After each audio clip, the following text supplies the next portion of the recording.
refueling facilities along the way. Also, this university proposes, and as you directed us on 11th March, to develop a hydrogen-powered train between Hyderabad and Visakhapatnam, where hydrogen is available. These two things we would like to do with the kind support of the government of Andhra Pradesh, the industry present here, and Ministry of Railways. Now I request Dr. Satyanarayan to speak, then we will go to Pranav Tanti.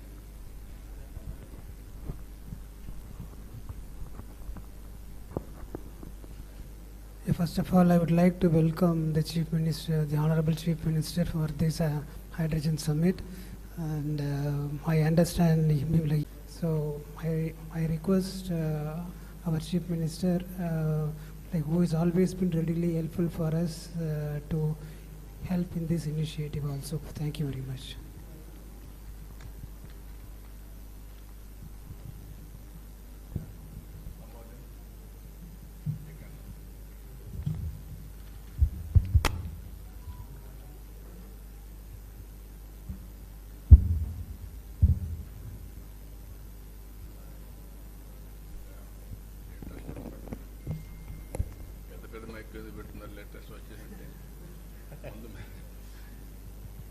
Must be ahead of times. Okay, now I'm very happy to come this interaction session. After that, inaugural session will be there. 2 days, all of you are going to be here to finalize the agenda. Green Hydrogen Summit 2025. I welcome all of you. I want to hear from you now. We are taking all initiatives, how to go about brief introduction of the subject. Then we'll go to main meeting. I am assuring you, what all you bring new ideas and innovations. We are here to execute and produce proof of concept in a big way. That will be replicated nationally and globally. And also we will follow wherever there is a best practice or innovation, as it is, we will adopt it. We will work plus on that. That is our intention. I am very happy. Now we can interact. Sir, now I request Pranav Tanti, CEO and President of Switzerland Group, and they are very keen to invest for production of green hydrogen. I had a brief discussion with Pranav Tanti. They want to produce 40,000 tons of green hydrogen in Andhra Pradesh, provided the Honorable Chief Minister will provide necessary facilities. So now I request Pranav Tanti. Respected sir, other dignitaries, thank you so much for this opportunity. So I'll just spread a different version of Synergen, which is our company. Suzlon is obviously a wind turbine manufacturing company. Synergen is in the green molecules, green fuels. We have currently advanced stage development in Texas, Houston. 40,000 tons of hydrogen capacity and 200,000 tons of ammonia, green ammonia. It's an integrated plant. We have 250 megawatts of behind-the-meter solar and 500 megawatts of wind integrated with the grid. So this facility, it seems simple, but the biggest challenge that we have seen in the last 4 years of working on this thing is the aspects of commercialization. Right? It's various moving pieces. The typical pieces have been the land, water, and power. These three pieces needs to be very critically aligned, very close to the port, to make sure that the larger production actually is for an export market. The good quantum can be for the domestic market also. So the hydrogen piece is for the domestic. The larger component is for the export. So we are looking at a similar facility in India, in Andhra specifically, and we are exploring a lot of ports on the coast of Andhra. State has been blessed with several resources. blessed with a beautiful coastline. And I think that's where, development of a lot of these ports, which your visions have been in a long-term visions, has been very important for us. So we will definitely commit. We are committing right now also 40,000 tons is the starting capacity, but going forward, a similar size can be double, tripled within the state. Now I request Dr. Saraswat, Honorable Member of Niti Aayog, who is an author of, rather one of the authors of National Hydrogen Mission. Dr. Saraswat Saab. Sir, very good morning. I think I am okay. Very good morning. I am audible? Yes, sir. I am very happy to be present in this summit today. The National Green Hydrogen Mission, which has been announced in 2023 by our Honorable Prime Minister at a cost of 19,500 crores, stipulates certain major objectives. And one of them is that India should have 5 million tons of green hydrogen by 2030. And also there is a requirement that we should have 3 hydrogen valleys that should get formed.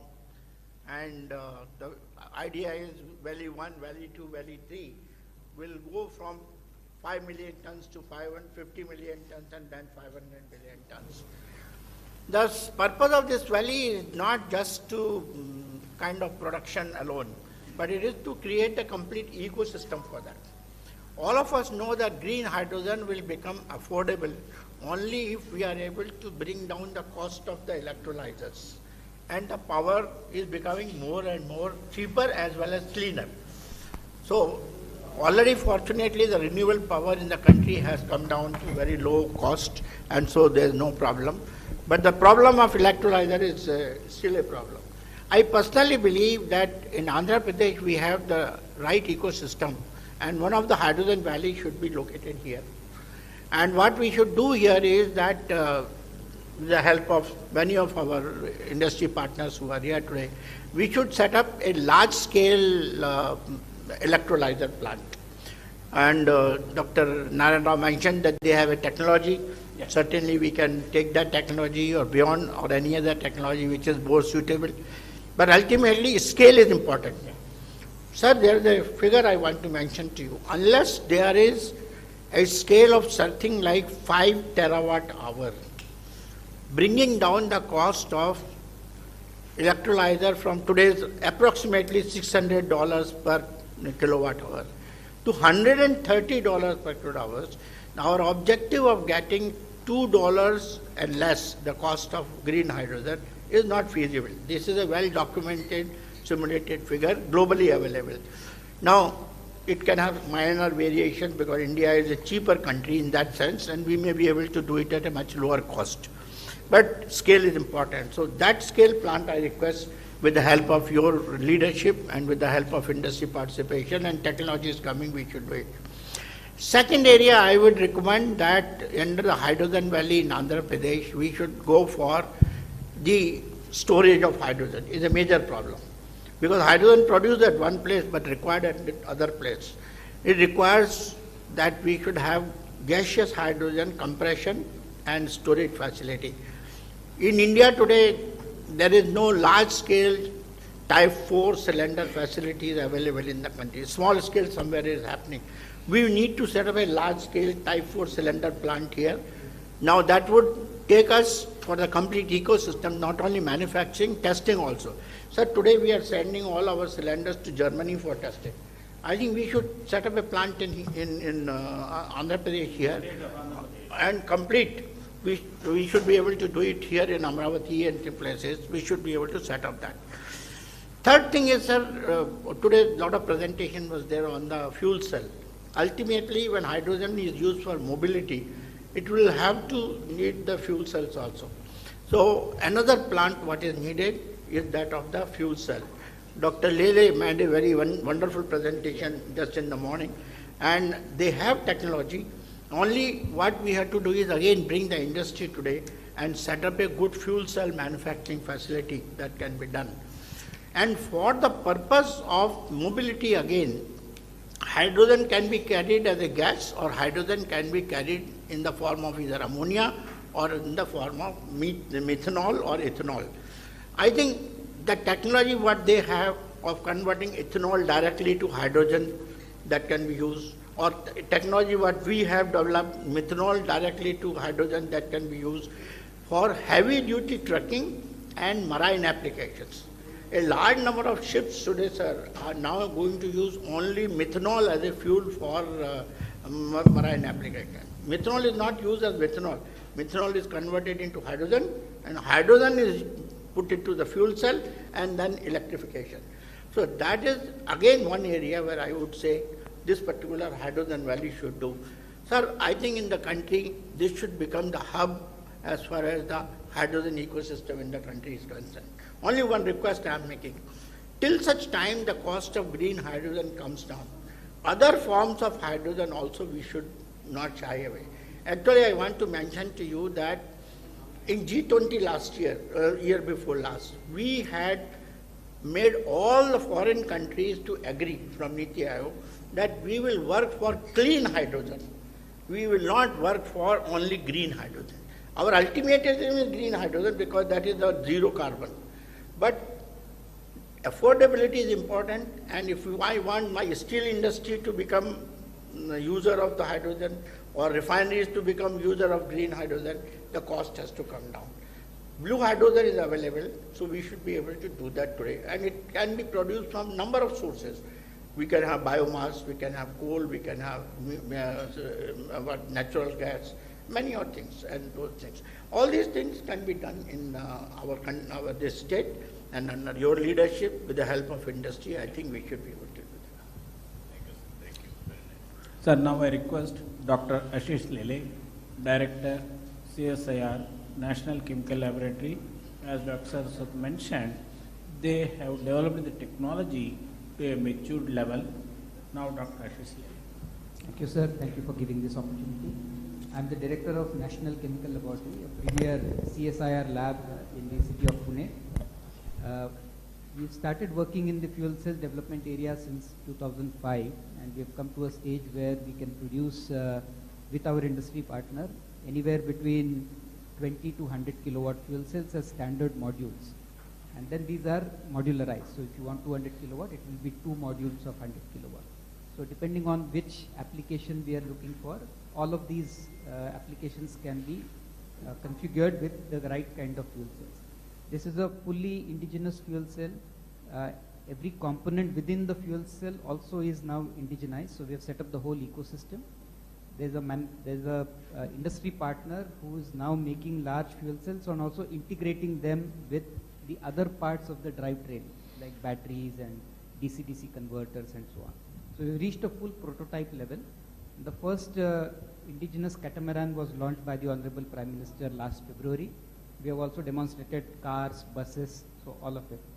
So sir, as Dr. Saraswat very rightly mentioned, in ports there is very large applications for fuel cell based mobility, whether it is catamarans or tug ships and so on, which require anywhere between 50 to 100 plus kilowatt fuel cells. In ports, I think this would be a great application, as well as in drones. We are now working with a few drone companies to develop fuel cell based high endurance, long distance traveling drones.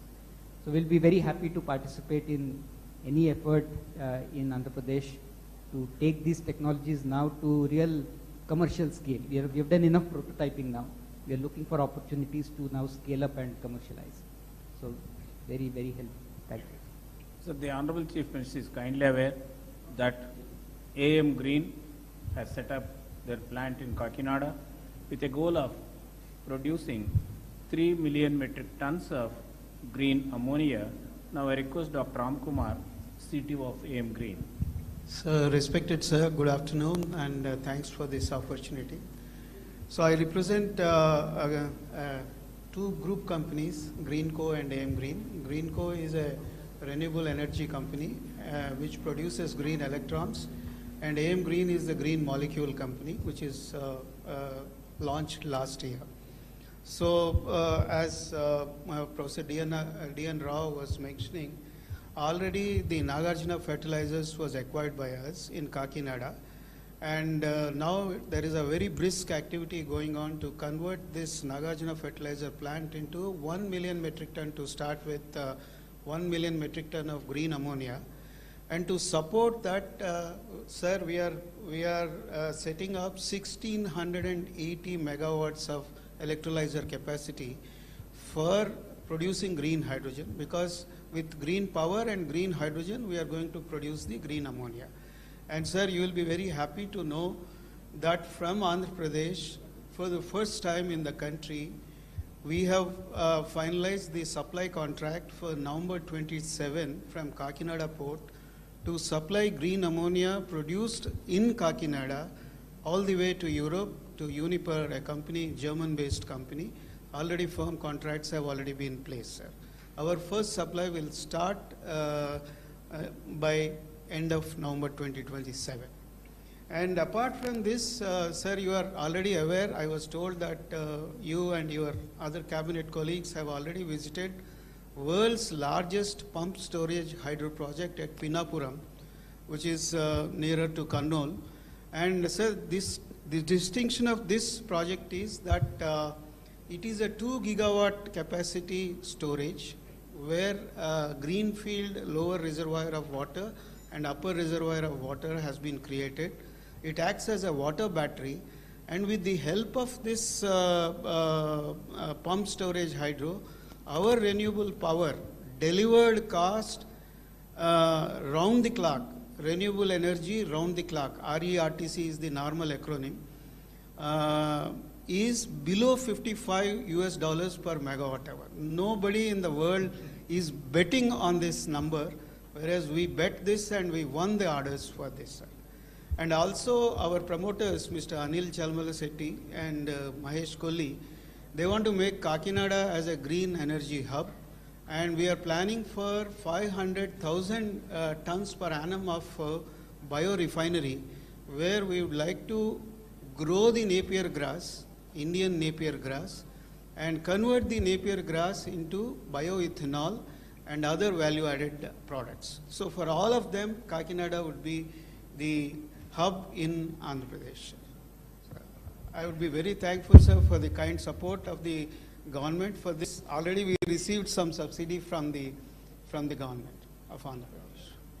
Sir, I request Dr. R.K. Malhotra, President of Hydrogen Association of India.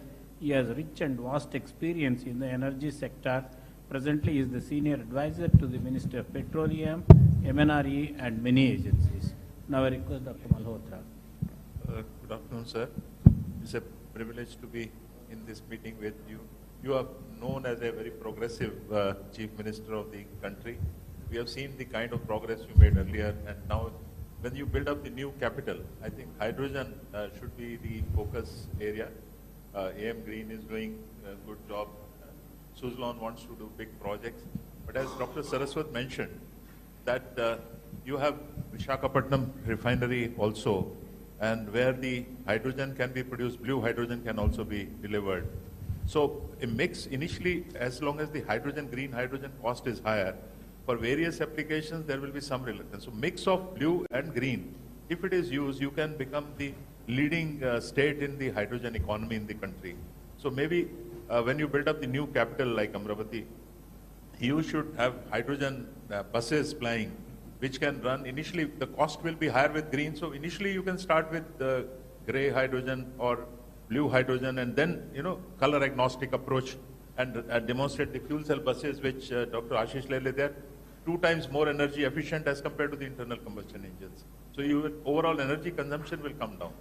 Second suggestion which I would like to make is that maybe you can adopt some villages where you can have localized distributed power generation. You can have solar power to generate electricity, then you can have villages using that power during the day for cooking maybe, or converting into hydrogen, and then hydrogen stoves also. Scotland is a country where a lot of, developments on cooking stove applications. So villages can use that hydrogen, maybe in tractors also, maybe for irrigation pumps. So that kind of approach also, daytime you can use solar energy, store it in the extra solar energy can be stored in the form of hydrogen, and then it can be used. So maybe these are some of the decisions. From hydrogen association side, we have been supporting and educating people on various kind of activities related to hydrogen. We'll be very happy to work for Andhra government also if any proposal is required or any support is required from our association. What is the cost difference between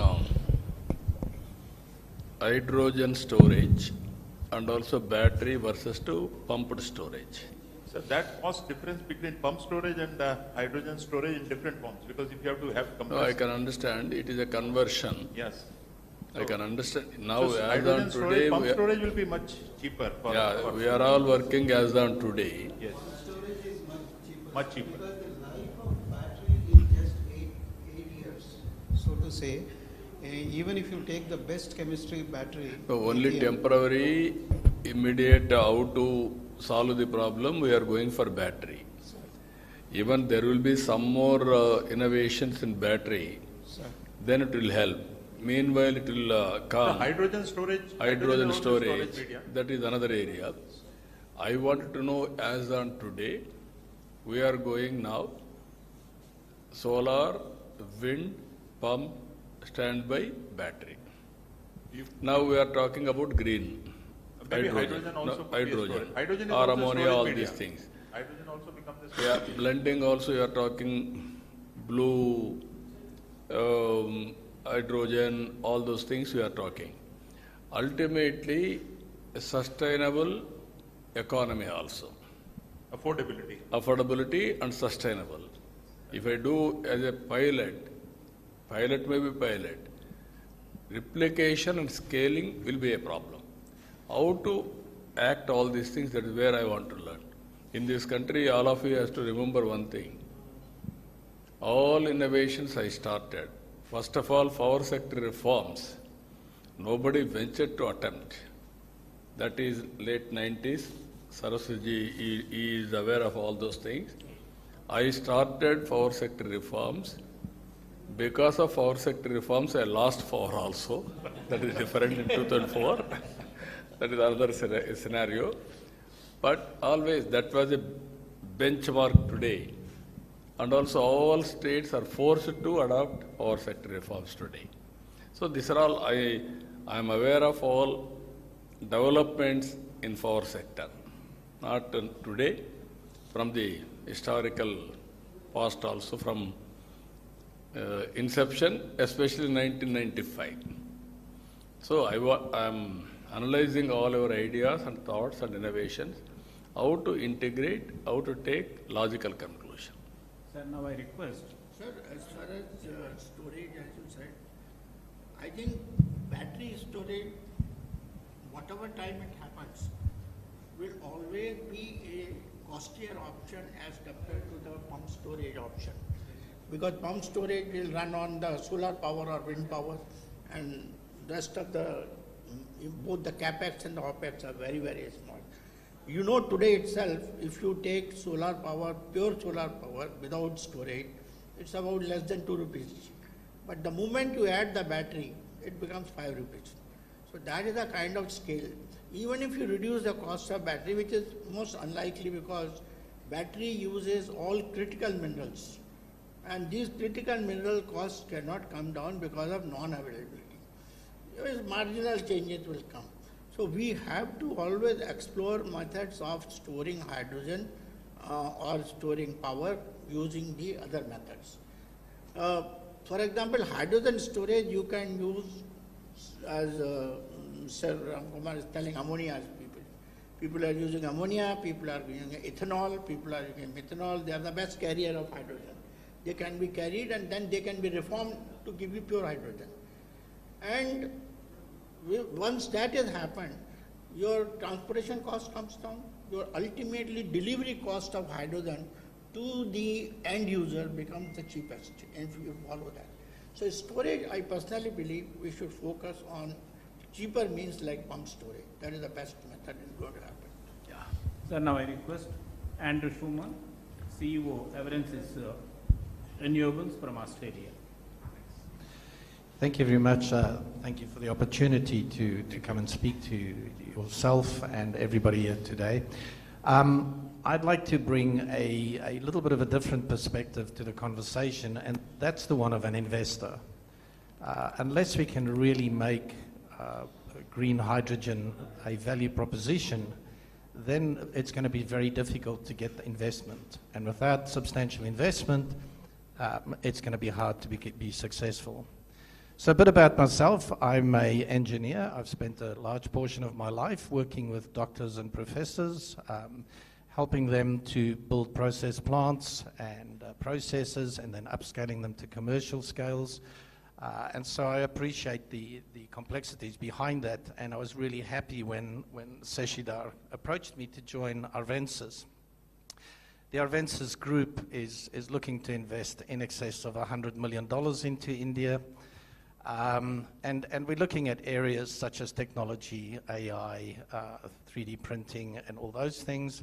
We're also looking at renewable energies, and we're also looking at e-waste recycling.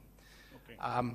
And we've been really, really impressed with the vision that I've seen in India. You know, when I've looked at all of the documents and the research that I've done, the vision that the government as a whole, as national, and then yourself has really put forward to say, this is where India wants to go. I really wish that Australia would have that same vision and be so clear about it. People are very scared to commit to any technology, whereas you have been very, very good with that. And so for me, from an investor perspective, you know, we're going to be starting off. We're working with to get permission from NREDCap to start our first 12-ton per day biogas plant, and we plan to rapidly expand that to 50 tons per day. Thank you. Thank you. Please go ahead. Yeah, go ahead. Okay, please go ahead. Yeah. Oh. Okay, please go ahead. Oh, okay. So we're going to be rapidly upscaling that to 50 tons per day. And we've always been looking at, rather than just staying at biogas, how do we extend that into green hydrogen? So I've started doing quite a bit of research into, you know, how do we de-risk this from an investor perspective? What are the things that we need to do to ensure that the demand side is there? And it was really good for me to hear the esteemed doctors all around the table all saying we need the demand side to get there. We need to get other applications other than just the fertilizer industry and the petroleum enrichment industries. We need to look at how do we actually increase the demand? And then on the other side, how do we look at the supply? Now, being a biogas provider or investor in that, I feel a little bit, you know, like the orphan child. If I look at the scheme that's been put in place for the development of green biogas, it's all about electrolysis, okay? And the generation of green hydrogen from the biomass itself is really relegated to projects and research sort of initiatives. And so I would really ask, you know, those are the two things that, you know, we would like to participate and understand how can we help increase the demand side of the equation and at the same time work with you to de-risk in terms of the supply and the technology that's actually used on a biomass. So. Okay. Before we close this discussion, I request the Honorable Chief Minister to address the industrialists present here. Friends, only I came here to learn more and also adopt all those new technologies, new innovations, ultimately how to reduce the cost of energy. Second angle, because of global warming, how to go for green energy. Once green energy, then towards downstream industries. Storage, ammonia, ethanol, so many innovative ideas. So I'm very happy to listen all of you. 2 days you are going to be here. We are having a clear policy. Even our Prime Minister is working in a big way. 500 gigawatt capacity on green energy. That is this machine with the downstream product also. What all you recommend, and then we'll start working in that direction. I am very happy, as a planning Niti Aayog member has rightly mentioned, Andhra Pradesh will be hydrogen valley. I am assuring you that it will happen. Towards that, how to bring all technologies for convergence and innovations for convergence. Both will work it out. Every year, if necessary, we will review our performance also from now onwards. Benchmarking, where are we? Next year, what is the target? Then how to move forward. You want to do any experiments, best place is Andhra Pradesh. I am assuring you, you test all your R&D research here. And then we'll implement any innovation. You need proof of concept.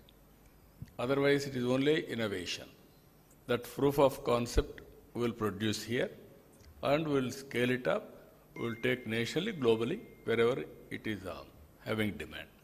So I'm very happy for that today, because there is a seminar also. We'll go there. After that, we will have discussions. After 2 days discussions, what all you recommended, my chief secretary is looking after energy. He is also having long standing in energy department. I think he is the senior most energy secretary in the country. So, he is the senior most. So I'm very happy to associate with you. We'll work together. Thank you. We are very much grateful to the Honorable Chief Minister for having this discussion with representatives of industry and foreign organizations. Thank you, sir.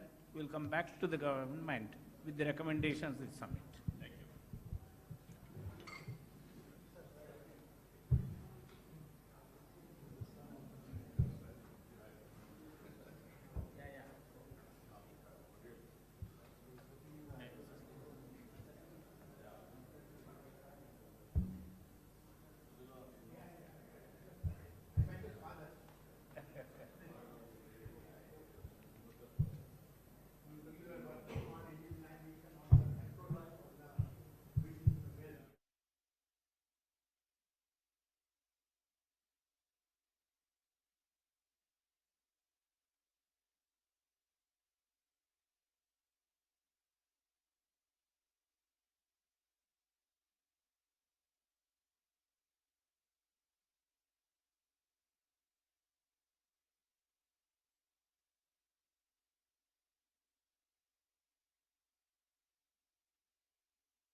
bipolar plates, which actually is a titanium metal grade 2, and these bipolar plates are stacked together and make an electrolyzer.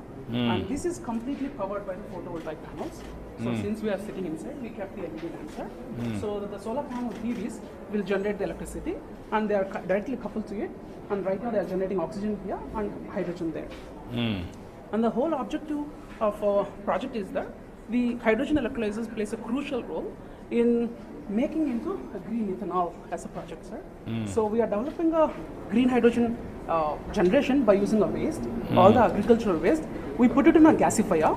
It generates a syngas, carbon monoxide and hydrogen, and that requires our green hydrogen electrolyzer.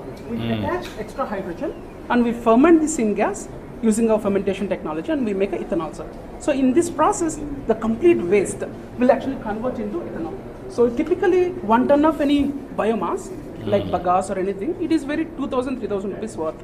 But we can convert into 1,200 liters of ethanol. Yeah. So 1 liter of ethanol is costing 71 rupees. So it's a very value addition. So from the agricultural rice point of view, every farmer will get huge amount of margin, not only from the crop, from the waste. So this is the whole project, sir. We want to propose for the Good. Thank you. We will work it out. From KP Industries. Sir, we given a proposal for a green fuel station as well as excellence center in Amravati. Sir, already taken up. They want to start a global excellence center at Amravati. Last time we will be getting it to next cabinet. Hydrogen also we are likely to produce, sir. We will work it out. KP We will very happy. major at Gujarat, sir.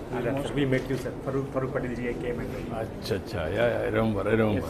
CSR funds they want to, sir. So we will work it out. First they said they will give CSR and they want to develop excellence center, training center. Then they want to come to do a green hydrogen manufacturing plant we want to do, sir, and fuel station also, sir. If Amravati think about complete green hydrogen, we have a fuel station which we shown you. One EV station, that is also green EV station, as well as one green hydrogen hub will be there. You can declare that entire Amravati should only run on a hydrogen or EV. That sort of a thing we can definitely. No, we will work it out, the ecosystem. Thank you, sir. Hello. This is the project, sir. Mere sanction, yes, sir, 2018. Yeah, I remember. This is a reality, sir, now. No, I remember. Because power is getting withdrawn from here already. And this is the Kakinada project, which is... this is the Nagarjuna. Ammonia. ముందు phase 1 లో 500,000 tons, sir. ఆ తర్వాత 28 కల్లా full 1 million ton. I think country lone we are the number 1, sir. 83 we brought Nagarjuna. Now you are converting. Interesting. Pankaj Patak wants to explain recycling of e-waste. Sir, we are having a different approach of recycling the e-waste through hydrometallurgical process. So right now we have developed a technology which is going to be for upscaling this thing TRL5, where we are having a cathode material and we are having a selectivity of the metals like lithium, cobalt, nickel, manganese. We can select it later, and later on we can make up for the battery manufacturing. So we have made the precursor, and that can be reused for the battery manufacturing. So these are the things we are having it, and also we are going to run for the pilot scale. Okay, very nice.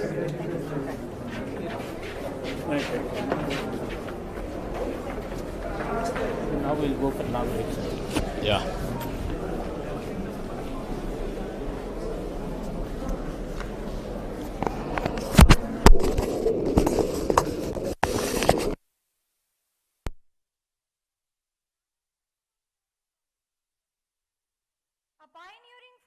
In modern governance and a leader whose unwavering commitment to innovation, sustainability and public service continues to shape the future of Andhra Pradesh.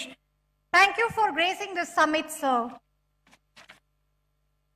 We now request Professor D. Narayan Rao, Executive Director, Research, SRM Group of Institutions, to kindly lead the dignitaries onto the dais.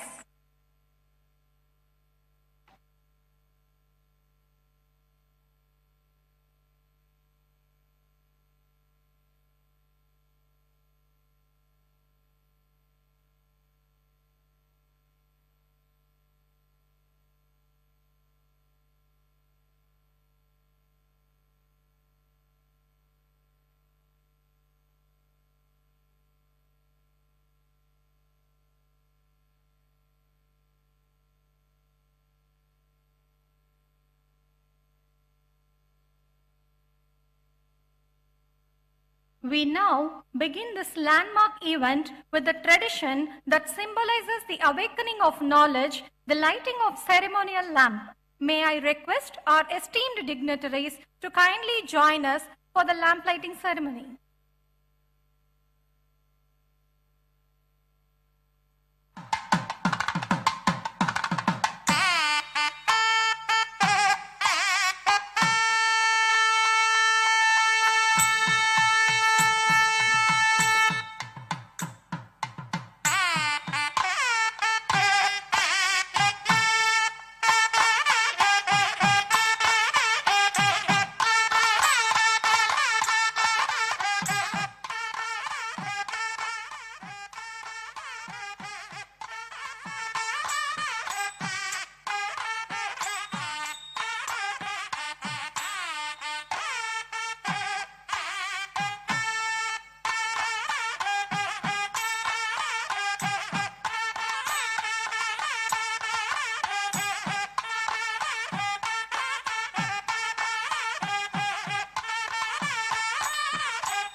Let us begin with the welcome address by Dr. P.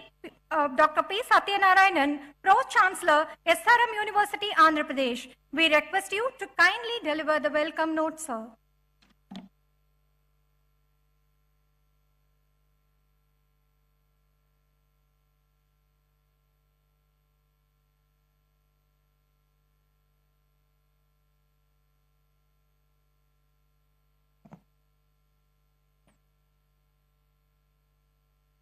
A very good afternoon to you all.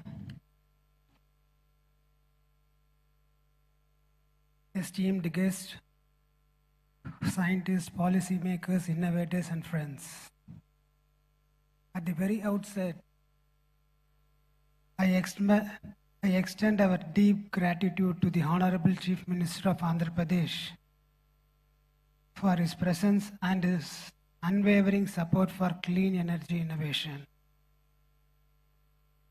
Sir, your leadership in advancing renewable energy, hydrogen infrastructure, and world-class research ecosystem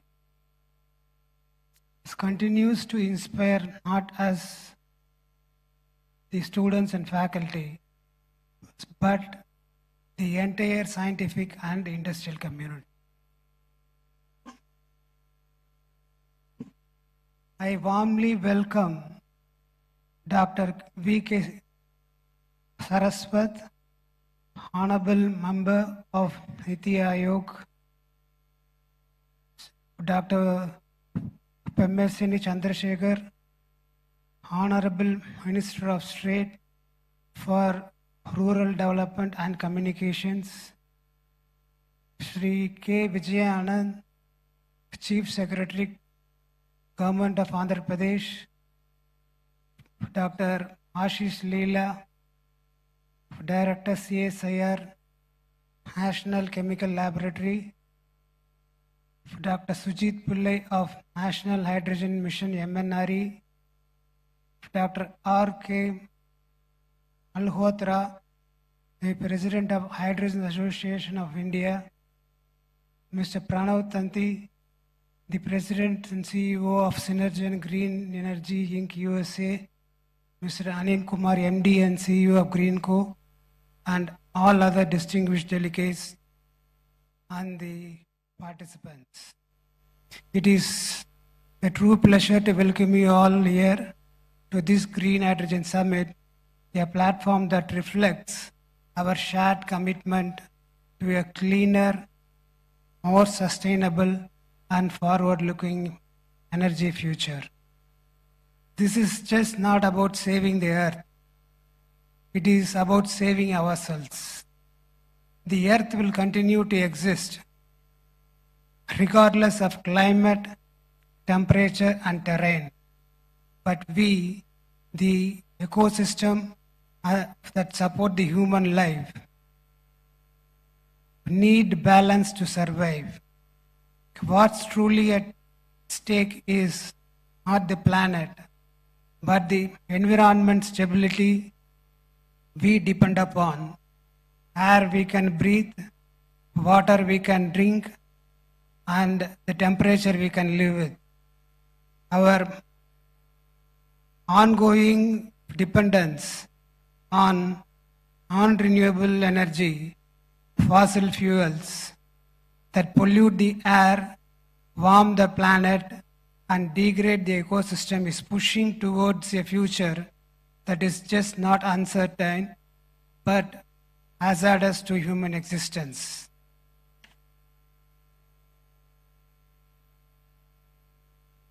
That is why the transition to renewable energy is not just important, it is urgent. And in this transition, the green hydrogen has a very critical role. It is one of the few clean energy sources capable of addressing industry scale needs, long distance transport, grid level storage, and the areas where the batteries and the technologies fall short. Recognizing this, the Honorable Chief Minister has taken a pioneering step by launching Andhra Pradesh Green Hydrogen and Green Ammonia Policy in 2023. This policy outlines a clear vision to produce 500,000 tons of green hydrogen per year and 2 million tons of ammonia per year, backed by strong incentives. From SGST reimbursements, electricity duty waivers, to land concessions and priority port access.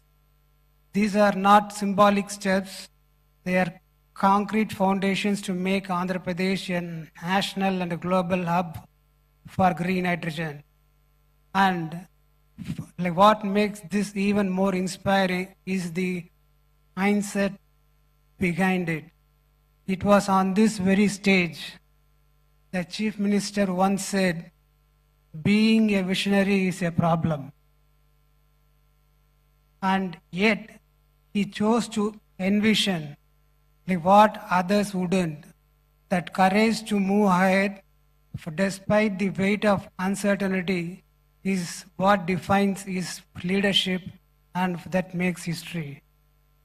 At SRM, we believe in that vision and we are committed to growing with the Andhra Pradesh state. As the Andhra Pradesh builds Amravati as a capital of the future, we at SRM University AP want to grow alongside it to be part of its transformation and history. In line with this vision, we are proud to announce the launch of the SRM Institute of Emerging Technology. At its heart, it will have the Department of Energy Engineering, one of its kind, committed to research, innovation, and skill development in the clean energy space. Apart from this, we are also planning for health engineering, financial engineering, defense engineering, and sports sciences. So that makes this SRM Institute of Emerging Technology to be different from the other institutions in India. If we are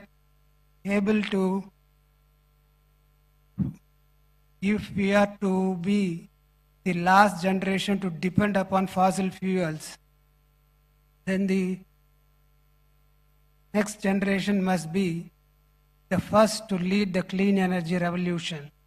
While the government set policies, industries build systems, it is the youth with their ideas, innovation, and courage who will carry this transformation forward. They must not just inherit the planet, they must be empowered to reimagine it. Let us not fail them. Let us ensure that this borrowed planet passed on to us by our ancestors is returned to the next generation in a livable, breathable, and a beautiful form. Let us be the last generation that depended on fossil fuels and at the first that made the clean energy truly universal. Let's work for it. Thank you very much.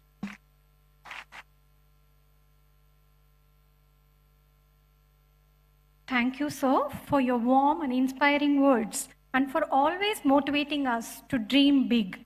We now invite Professor D. Narayan Rao, Executive Director, Research, SRM Group of Institutions, to set the stage by introducing the vision and purpose of Green Hydrogen Summit.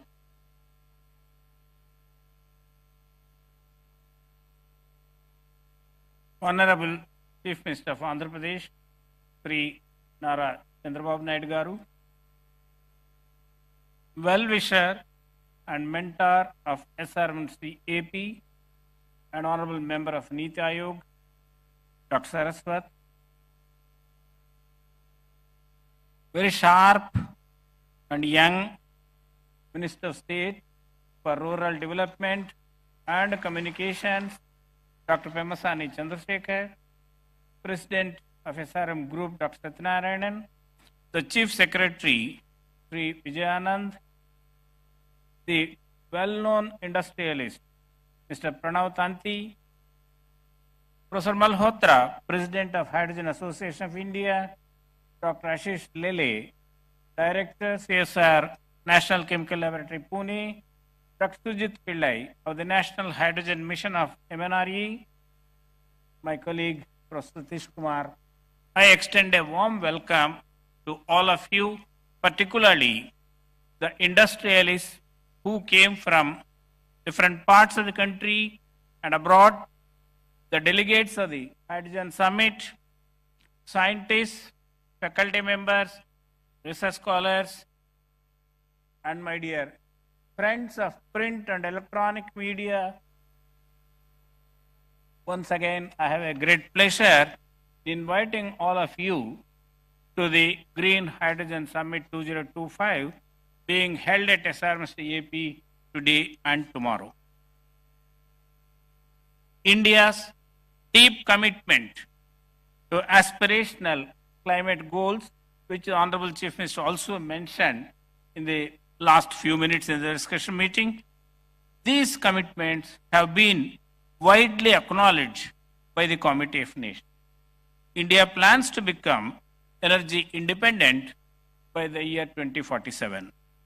The Union Cabinet approved several science and technology missions, including the prestigious National Hydrogen Mission with an impressive outlay of 19,744 crores of rupees. The key objectives of the mission are making India a leading producer and supplier of green hydrogen to the world, reduction in imported fossil fuels.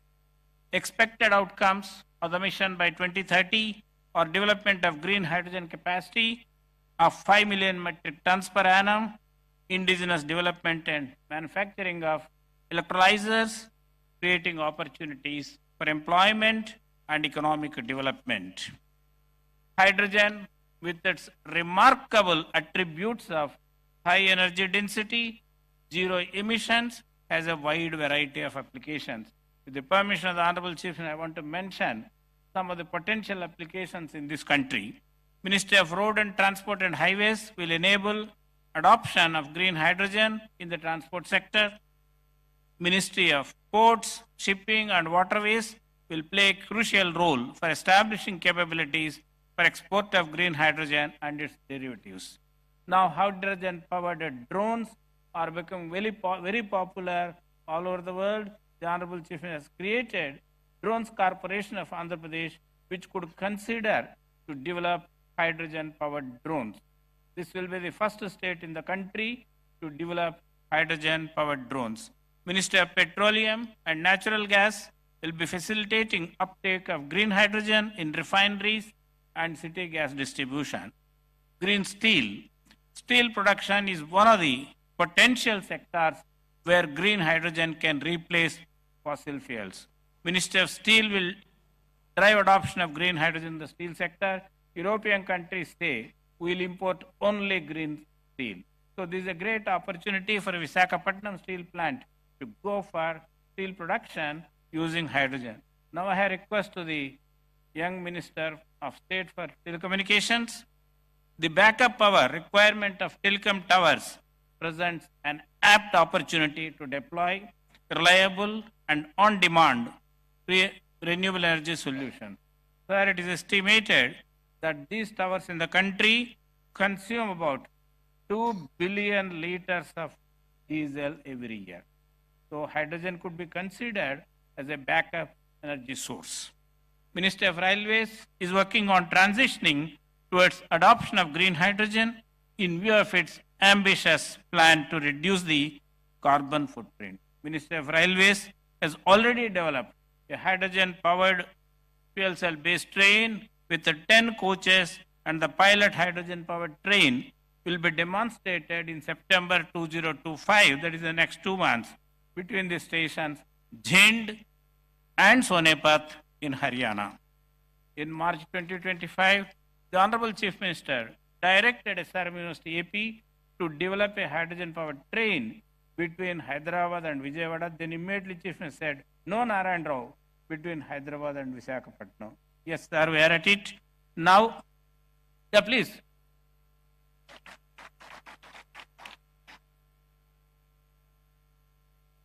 SRM University has an MOU with the Integral Coach Factory of the Ministry of Railways to develop the hydrogen-powered train. Sir, we are at it, working under your direction. We earnestly request the kind support of the Honorable Chief Minister and the Ministry of Railways for the development of this hydrogen-powered train as a flagship project of the state of Andhra Pradesh. Sri Chandrababu Naidu, as an intellectual, is attracted by the aesthetic beauty of science and technology. And as a people's leader, he is greatly attracted towards technology and the promise it holds to transform the state of Andhra Pradesh and its economic development. Let's give a big applause to the aligning with the ambitious plans of National Hydrogen Mission and with a foresight that the first entrance into the business of hydrogen can reap more benefits than others, our visionary Chief Minister has made Pudimadaka near Visakhapatnam as the first and the largest hub of green hydrogen in the country. The Visakhapatnam Hydrogen Hub will be producing about 1.5 million metric tons of green hydrogen per annum, 3 million metric tons of green ammonia, methanol, etc. Green hydrogen produced at Visakhapatnam could be used by Visakhapatnam Steel Plant, HPCL, NTPC, fertilizer industries, and many others. Sir, I am glad to inform the Honorable Chief Minister and the august audience present here that the faculty members of SRM University AP have indigenously developed an electrolyzer which the Honorable Chief Minister just now visited. This can produce 500 kilograms of green hydrogen per annum, and it is being demonstrated during summit. It is scalable to produce 150 tons of green hydrogen per annum. We request the Honorable Chief Minister to consider industry, university, government collaborative venture. We propose to establish an innovation center at SRM University AP to develop indigenous technology to produce, store, and utilize hydrogen as a green fuel. The goal of the proposed center in the next 2 years would be to develop and demonstrate a hydrogen-powered car between Vijayawada and Visakhapatnam, and with refueling facilities along the way. At present, hydrogen costs about 350 rupees per kilogram, which can fuel a car for a distance of 20 to 25 kilometers. The proposed innovation center could bring down the cost to 200 rupees per kilogram of hydrogen by developing more efficient catalysts for electrolysis and reducing the power consumption for producing hydrogen. Sir, you are kindly aware that on 30th June 2025, the government of Andhra Pradesh approved Amaravati Quantum Valley Declaration. IBM will be installing and maintaining a 156 qubit quantum computer at Amaravati Valley on 1st January 2026. Sir, this will be the first and most powerful quantum computer not only in the country and in South Asia. Friends, establishment of Amaravati Quantum Valley is also a catalyst for our green hydrogen mission. The quantum technologies help us design advanced catalysts, develop safer hydrogen storage systems, and create ultra-sensitive sensors for monitoring the safety. With the quantum simulations, we can reduce the cost of hydrogen and to increase the efficiency of green hydrogen production. Looking into the future needs courage and insight, and fortunately, our visionary Chief Minister has both. Let's give a big applause. During the exciting decade of 2014-24, the Government of India launched several SNT missions, including the National Hydrogen Mission, National Quantum Mission, National Semiconductor Mission, National Mission on AI. The state of Andhra Pradesh has taken up these missions at an unprecedented fast pace.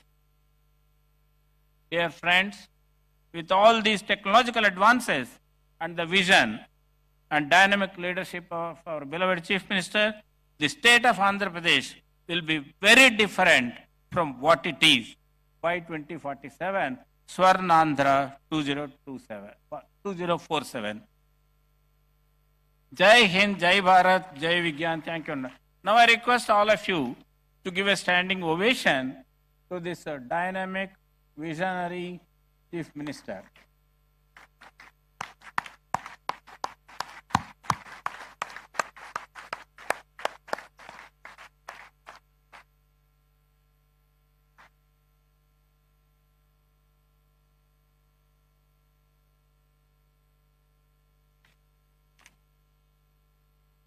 Thank you, sir, for framing the summit's goals with such clarity and depth.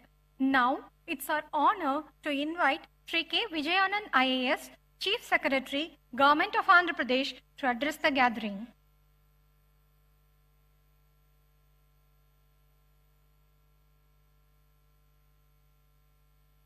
Honorable Chief Minister of Andhra Pradesh, Sri Nara Chandrababu Naidu Garu, Honorable Member of Niti Ayog, Dr. V.K. Saraswat Garu, Honorable Minister of State for Rural Development Communications, Dr. Chandrasekhar Pemasani Garu, Pro-Chancellor SRM University AP, Dr. P. Satyanarayan Garu, distinguished guests, esteemed faculty, students and industry leaders and media.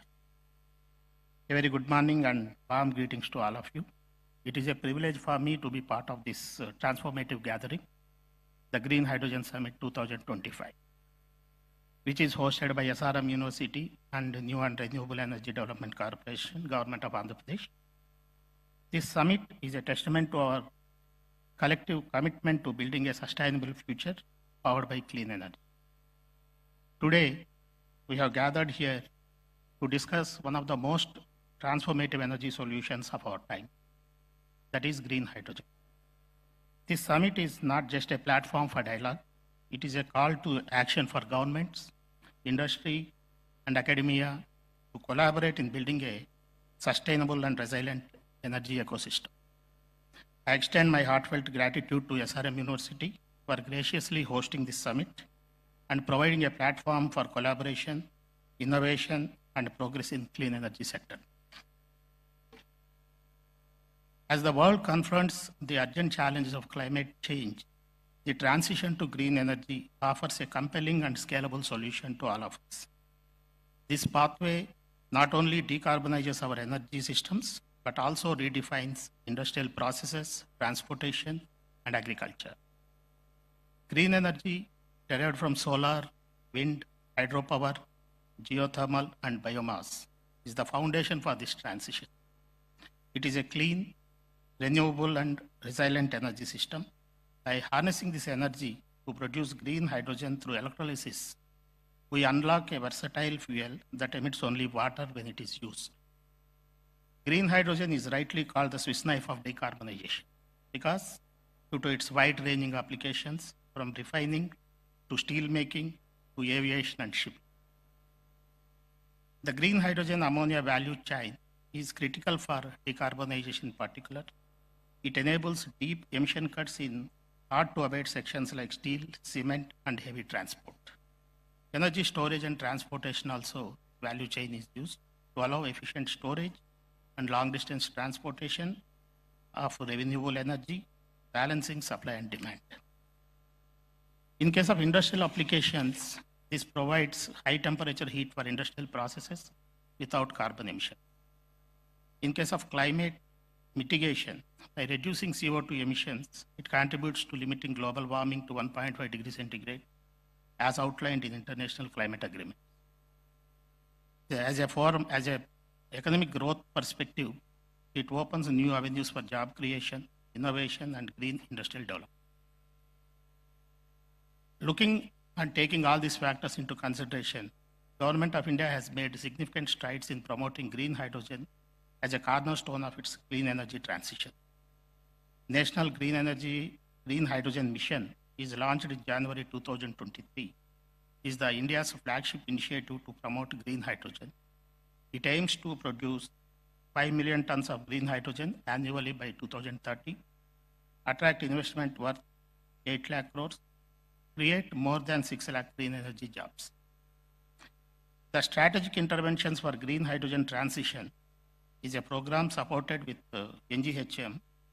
It provides for 17,490 crores allocated from 2023 to 2029 as production-linked incentive PLI scheme for electrolyzer manufacturing and hydrogen production. India aims to reduce the cost of green hydrogen from $4.5 in 2023 to $1 by 2030 by leveraging low-cost renewable energy, domestic electrolyzer manufacturing. And India is also focusing on infrastructure and export strategy and building a scalable hydrogen ecosystem for industry and transport. Strategic partnerships through India, Middle East, Europe Economic Corridor to boost hydrogen exports. Government of Andhra Pradesh, under the visionary leadership of our Honorable Chief Minister, Sri Nara Chandrababu Naidu Garu, we are playing a strategic role in this entire program. Andhra Pradesh is proud to be at the forefront of this India's clean energy revolution. With abundant RE resources, a proactive government, and a thriving industrial base, we are ready to become Green India, green hydrogen powerhouse. Under Swarnandhra Vision 2047, we are committed to become a hub for clean energy innovation and green hydrogen exports. The state has launched Andhra Pradesh Integrated Clean Energy Policy 2024, which provides a comprehensive framework for green hydrogen production and infrastructure, electrolyzer manufacturing, hydrogen-powered mobility and logistics, export-oriented hydrogen corridors.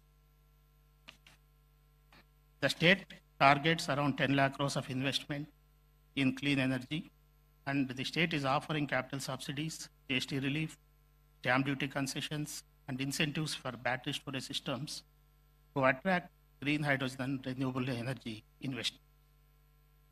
Recently, India's first integrated green hydrogen hub by NTPC Green Energy, where Government of Andhra Pradesh New and Renewable Energy Development Corporation is also involved.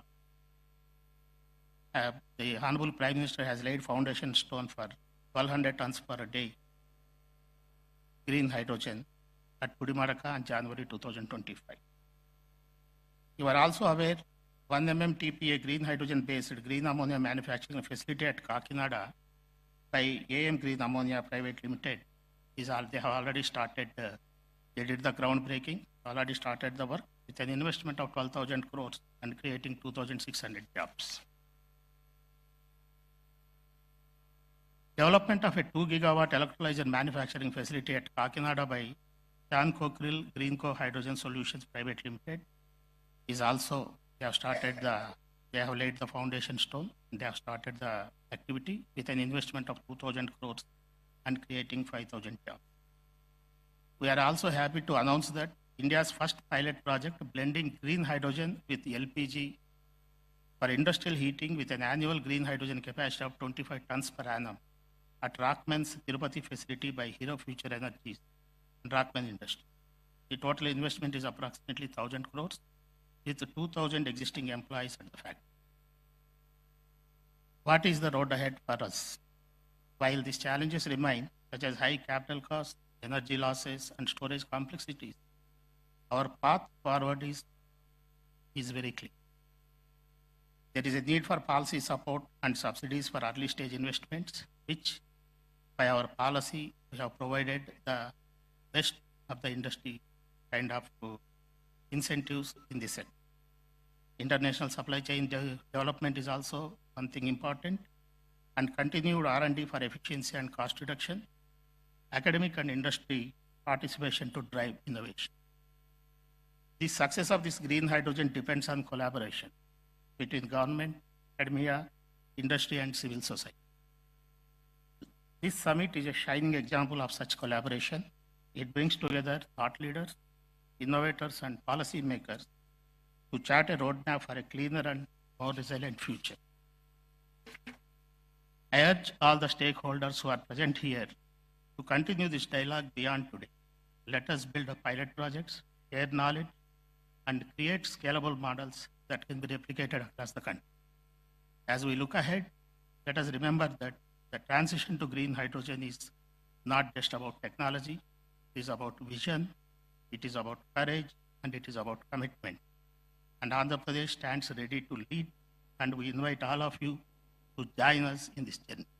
Together, let us make Andhra Pradesh a model for sustainable energy and a proud contributor to India's green future.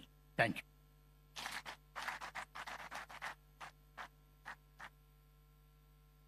Thank you, sir, for your insightful address. It's our honor to invite Sri Pranav Tanti, President and CEO, Synergen Green Energy, to address the gathering.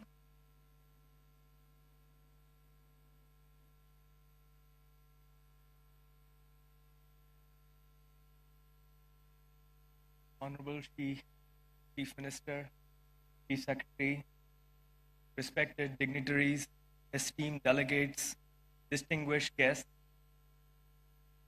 I'm truly honored and humbled to stand here to welcome you.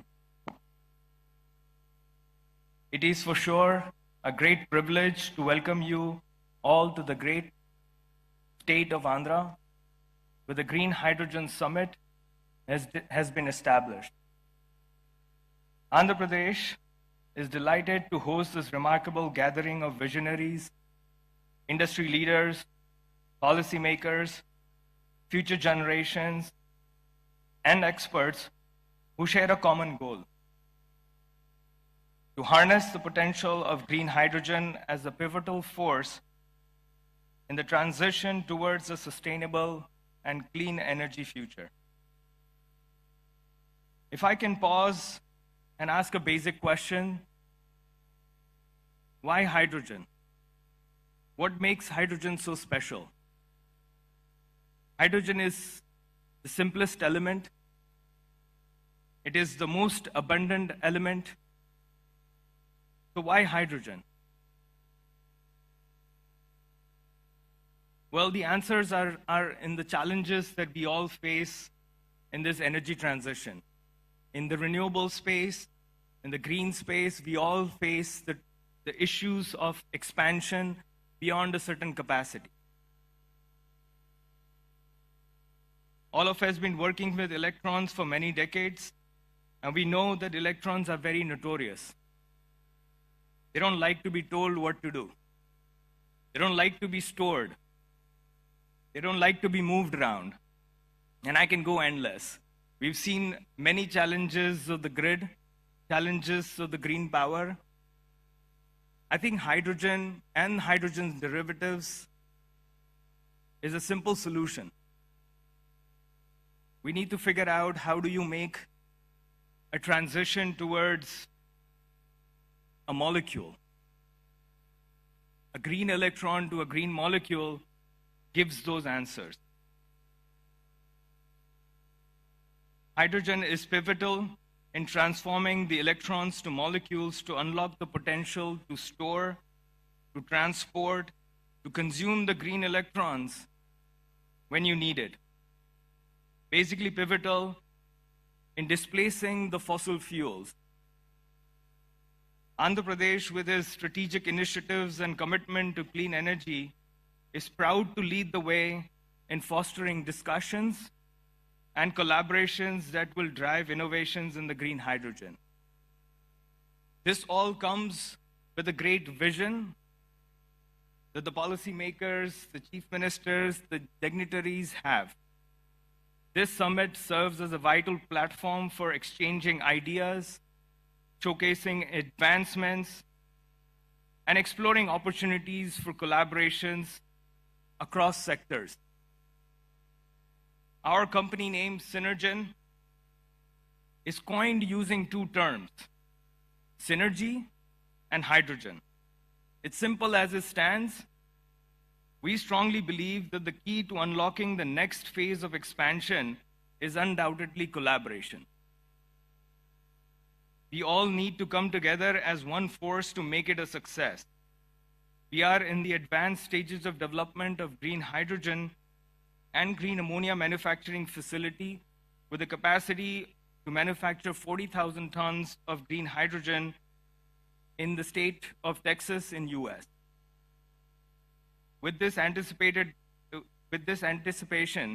we believe that the commissioning is possible in 2028, and a combined capex of renewable energy and a green fuel of $2 billion.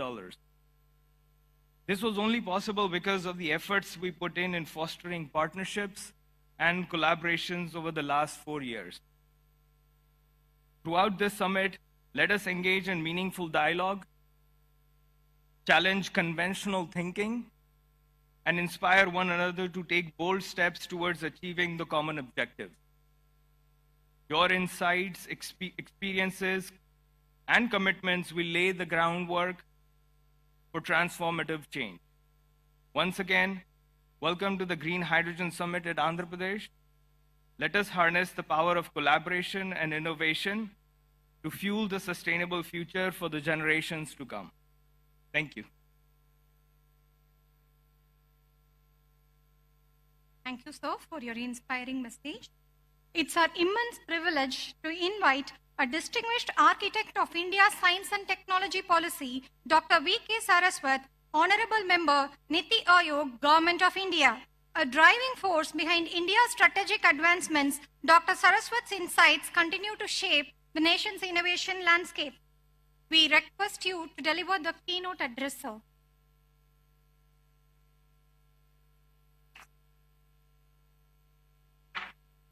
Namaskara. Very good afternoon, Honorable Chief Minister of Andhra Pradesh, Shri Chandrababu Naidu Garu, Honorable Minister of State, Dr. Chandrasekhar, Shri Satyanarayan, and many of my colleagues, distinguished scientists, industrialists who are on the dais, off the dais, ladies and gentlemen, members of the media, it's indeed a pleasure to be part of this Green Hydrogen Summit. We were just discussing, this is a journey which I started about 7 years back or 8 years back, when I made a presentation to our Honorable Prime Minister and said India should launch a hydrogen mission. I think it was around 2017 or so, 17 or 18. And he immediately picked up that, and the story is known to you today, with so many of you have talked about the hydrogen mission of that. So the vision of our Prime Minister is to decarbonize our energy system. That's why he has committed in the NDC that we will be 500 gigawatts of renewable power or non-fossil power by 2030. He has also committed that we'll have energy intensity committing reduced by 45%. And we will have more than 2.3 billion of carbon absorption, so that we can have through afforestation that much of CO2 that can come. And ultimately net zero by 2070. Now what is the role in this? Because energy is such a sector which is so open. We have been depending upon fossil fuels for energy for the last so many decades and almost a century. And now we have worked out under the leadership of our Honorable Prime Minister, the energy mix for our country. The energy mix for the country today is that we will work on mostly on the renewable energy. That's why we said 50% by 2030. We will work on alternate fuels, non-fossil fuels, alternate fuels which are less polluting like ethanol, methanol, ammonia. We will give a major push to nuclear energy. That is another area which you might have heard in the recent past. It has been announced in the last budget that India will have 100 gigawatts of nuclear power by 2047. Why do we need nuclear power? Because when you talk of renewables, it has its own vagaries with respect to variations in the availability. And for meeting that base load requirement, the most non-polluting form of energy is nuclear. So that's why the nuclear comes. And now new technologies in nuclear are also emerging, which will be able to meet the requirement of power for difficult to abate sectors like steel, cement, refinery, and so on. In this kind of an energy mix, when we talk of, mobility becomes one of the major requirements because that's another polluting area. And in that mobility, when you talked of alternate fuels, the top cleanest fuel comes is hydrogen. Hydrogen is the cleanest fuel available, and that's why it's called fuel for the future. Unfortunately, or fortunately, we have been using hydrogen in various fields, refineries, petrochemicals, many other areas. And we have been producing hydrogen mostly from the natural gas, sometimes from coal, and sometimes from biomass. After doing a lot of analysis, what are the various means of producing hydrogen, people have started giving it color. Somebody says gray hydrogen, somebody says blue hydrogen, somebody says pink hydrogen, turquoise hydrogen, white hydrogen. Now this kind of a color is mainly based upon what is the total carbon dioxide emission that takes place in the process of production of that hydrogen. That is what it's called, that color is given. But as you want to do the green hydrogen, it has got its own problems with respect to the cost.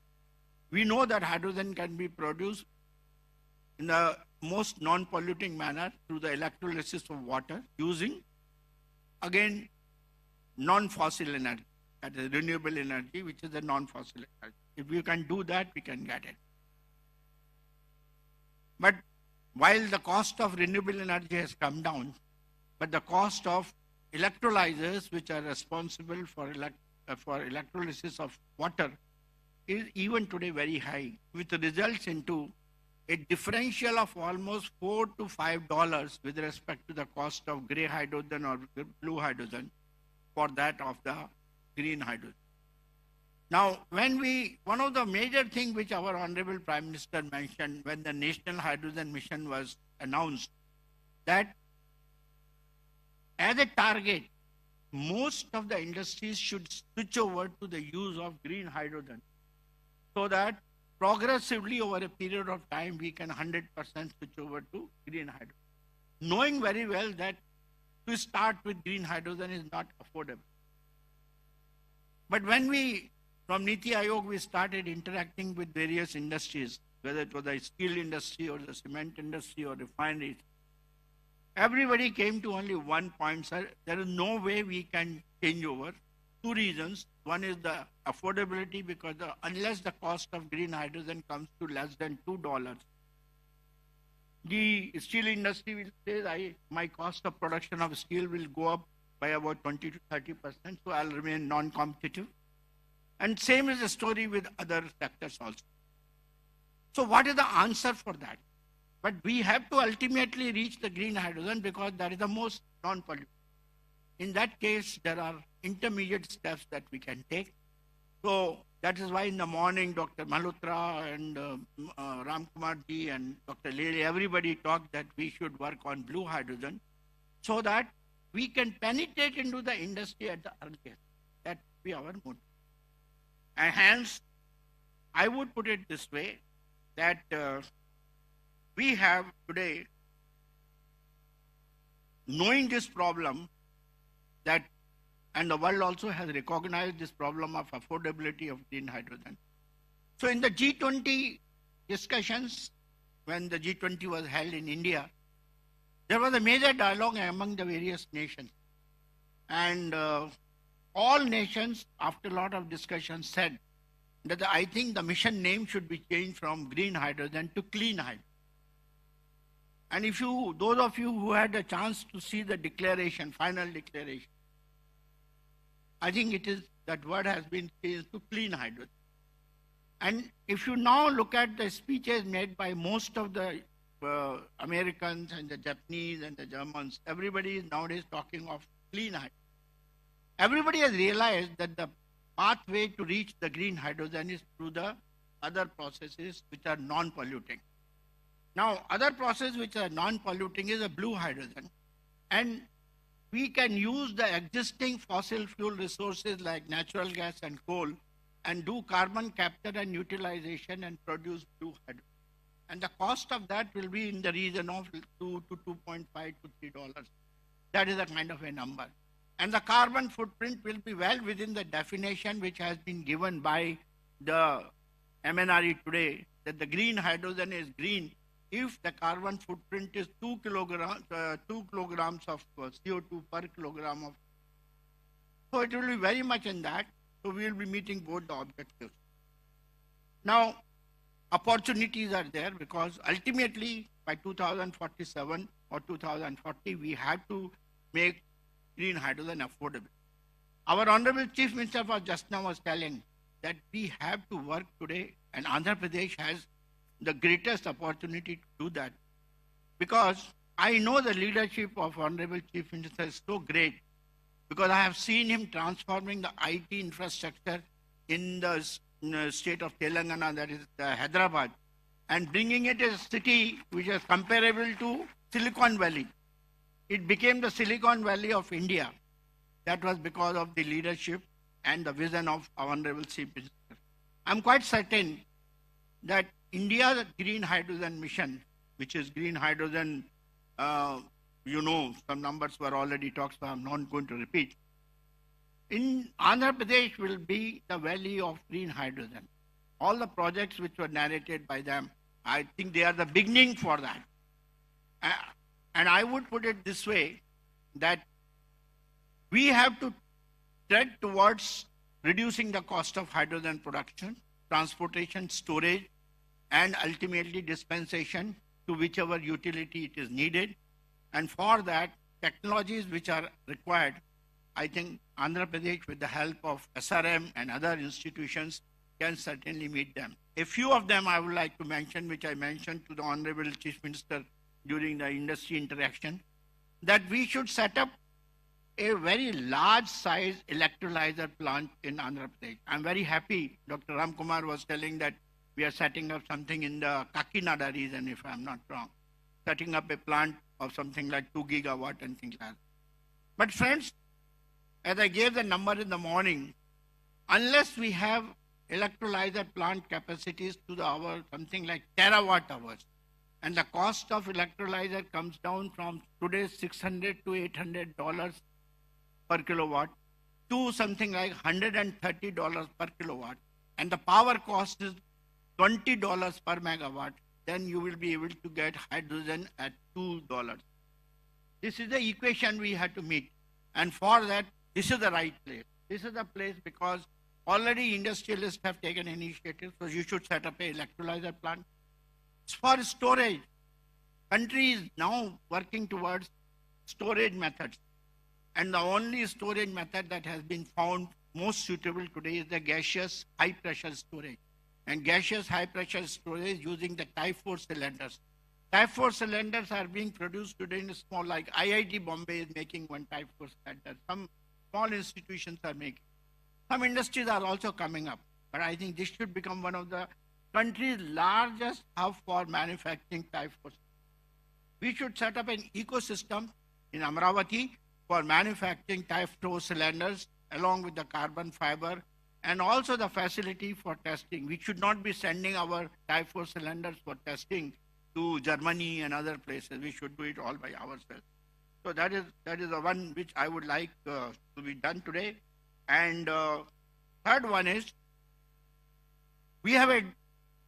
ultimately we had to go for mobility with the hydrogen. And the only way we can do is through the fuel cells.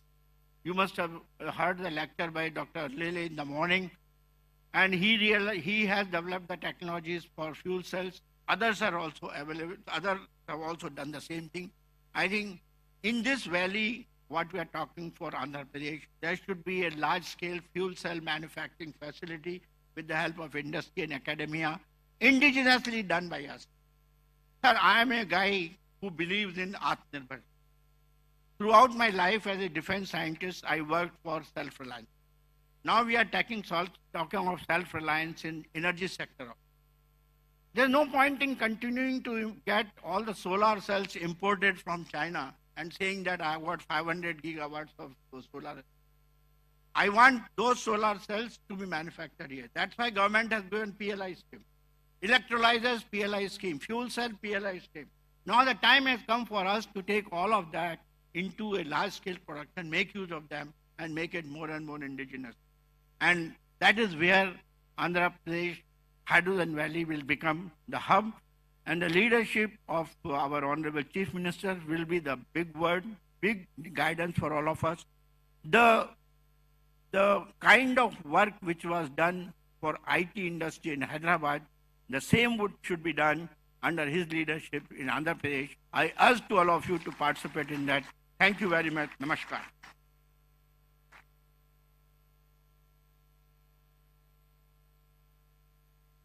Thank you, sir, for your inspiring words and for highlighting the critical role of green energy in shaping the future of India's mobility and infrastructure. Now, I request Dr. Chandrasekhar Pemasani, Honorable Minister of State for Rural Development and Communications, Government of India, to address the gathering.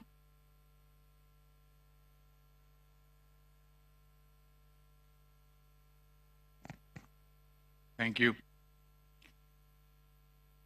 Honorable Chief Minister of Andhra Pradesh, Sri Nara Chandrababu Naidu Garu, a leader who not only transformed Andhra Pradesh, but also inspired an entire generation of policymakers, including myself, across the country.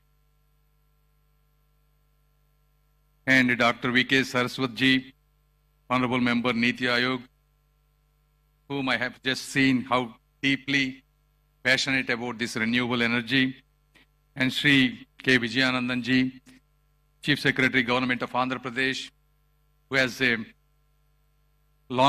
longest experience in electricity and energy, and all the founders of this university, distinguished guests, including elite industrialists, entrepreneurs, researchers, innovators, media, and everyone. Thank you. Welcome to the gathering.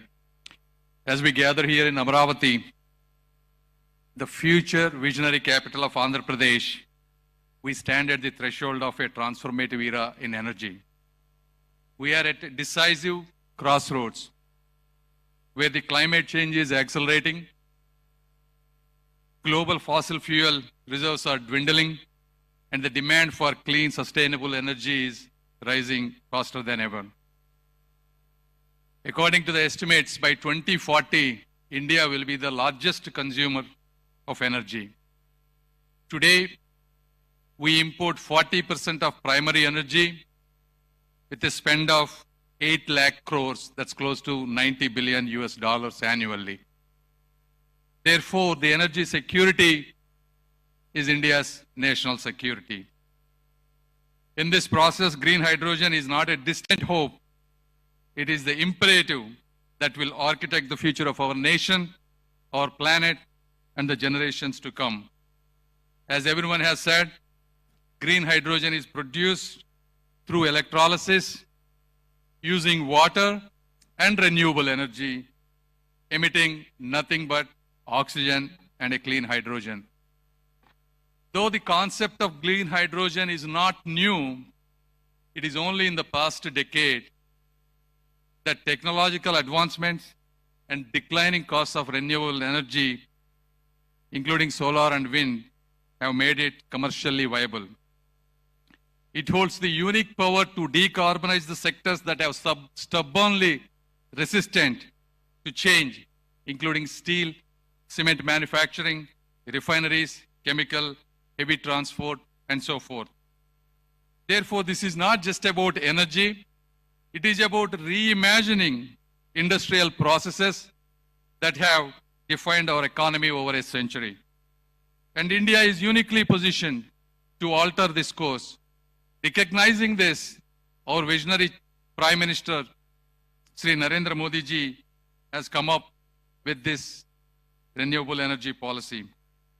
India has 300 sunny days every year and a vast coastline ripe for both wind projects and solar power.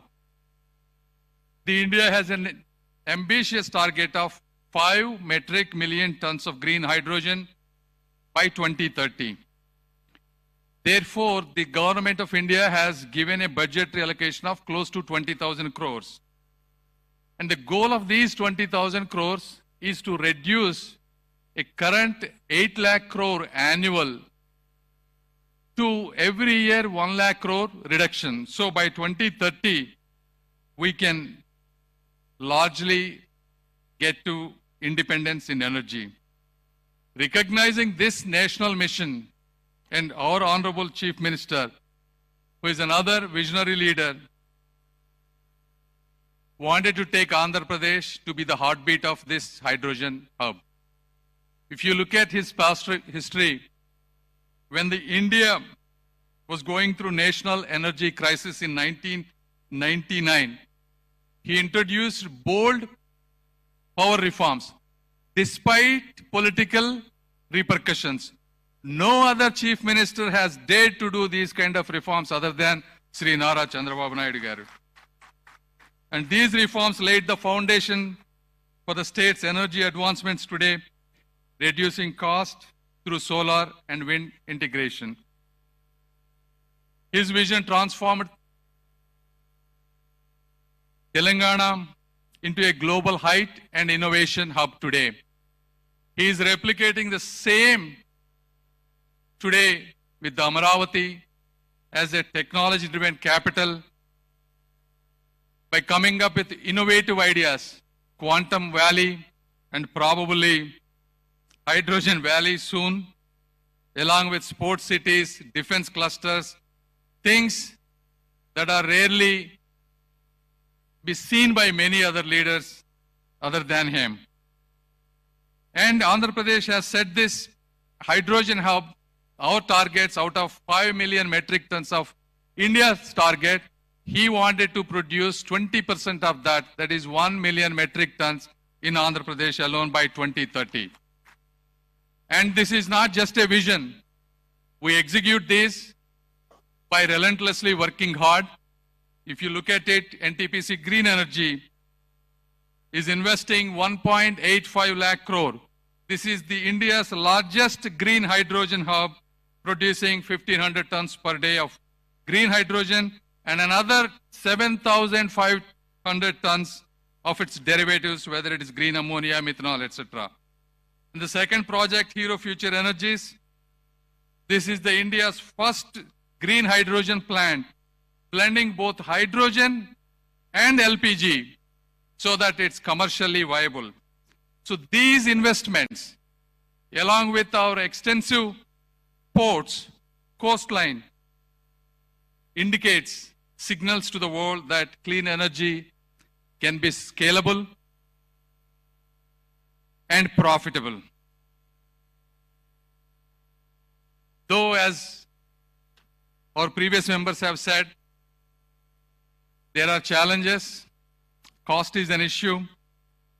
Globally, green hydrogen costs around $3 to $6 per kg, compared to gray hydrogen $1 to $2. Scaling up electrolyzer efficiency has been a challenge. India water scarcity is an issue. To produce 1 kilogram of green hydrogen, you need 9 liters of fresh water, and India's water requirements are doubling. Therefore, this is when the innovation is really important. Our Honorable Chief Minister has given huge lands for these universities, 100 acres, 200 acres, not just to set up world-class universities, to really innovate and problem solve, not just for Andhra Pradesh, but India and to the world. I mean, these are beautiful universities that were built with large investment, and we appreciate and thank the university. But at the same time, all these challenges, you look at the America, the Harvard, Stanford, Yale, these are the universities that solve large human problems. And we want the SRM, WIT, and all the universities that are establishing here want to be the same way or probably better than them in the generations to come. And we have to solve these. What are the solutions, right? If you have the water scarcity, how can we do electrolyzers using salt water? How can we create lightweight storage? How can we create breakthrough in fuel cell chemistries? So these are all the things that both the industry, universities, and our government is always willing to do policy changes, whether it's tax breaks, subsidies, and the draft integrated plan of 2024. All of these must come together. With these right investments and government policies, we can create jobs and provide power to the rest of the world. And this is our moment to lead, to leap, and to leave a legacy. And I once again thank you for everyone being here and inviting me for this important conference. Thank you.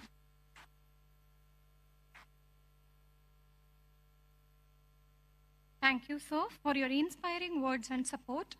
Ladies and gentlemen, the journey towards a green, self-reliant India needs more than innovation. It needs a visionary leadership to steer us to dream beyond. Today, we are honored to have with us our visionary leader who has transformed Andhra Pradesh into a hub of progress with remarkable strides in education, technology, infrastructure, and sustainable growth. His vision continues to inspire countless individuals and shape the future of our state. It is with great pride and deep respect that we now invite the statesman of our modern Andhra Pradesh, Honorable Chief Minister Sri Nara Chandrababu Naidu Garu, to share his vision and address this distinguished gathering.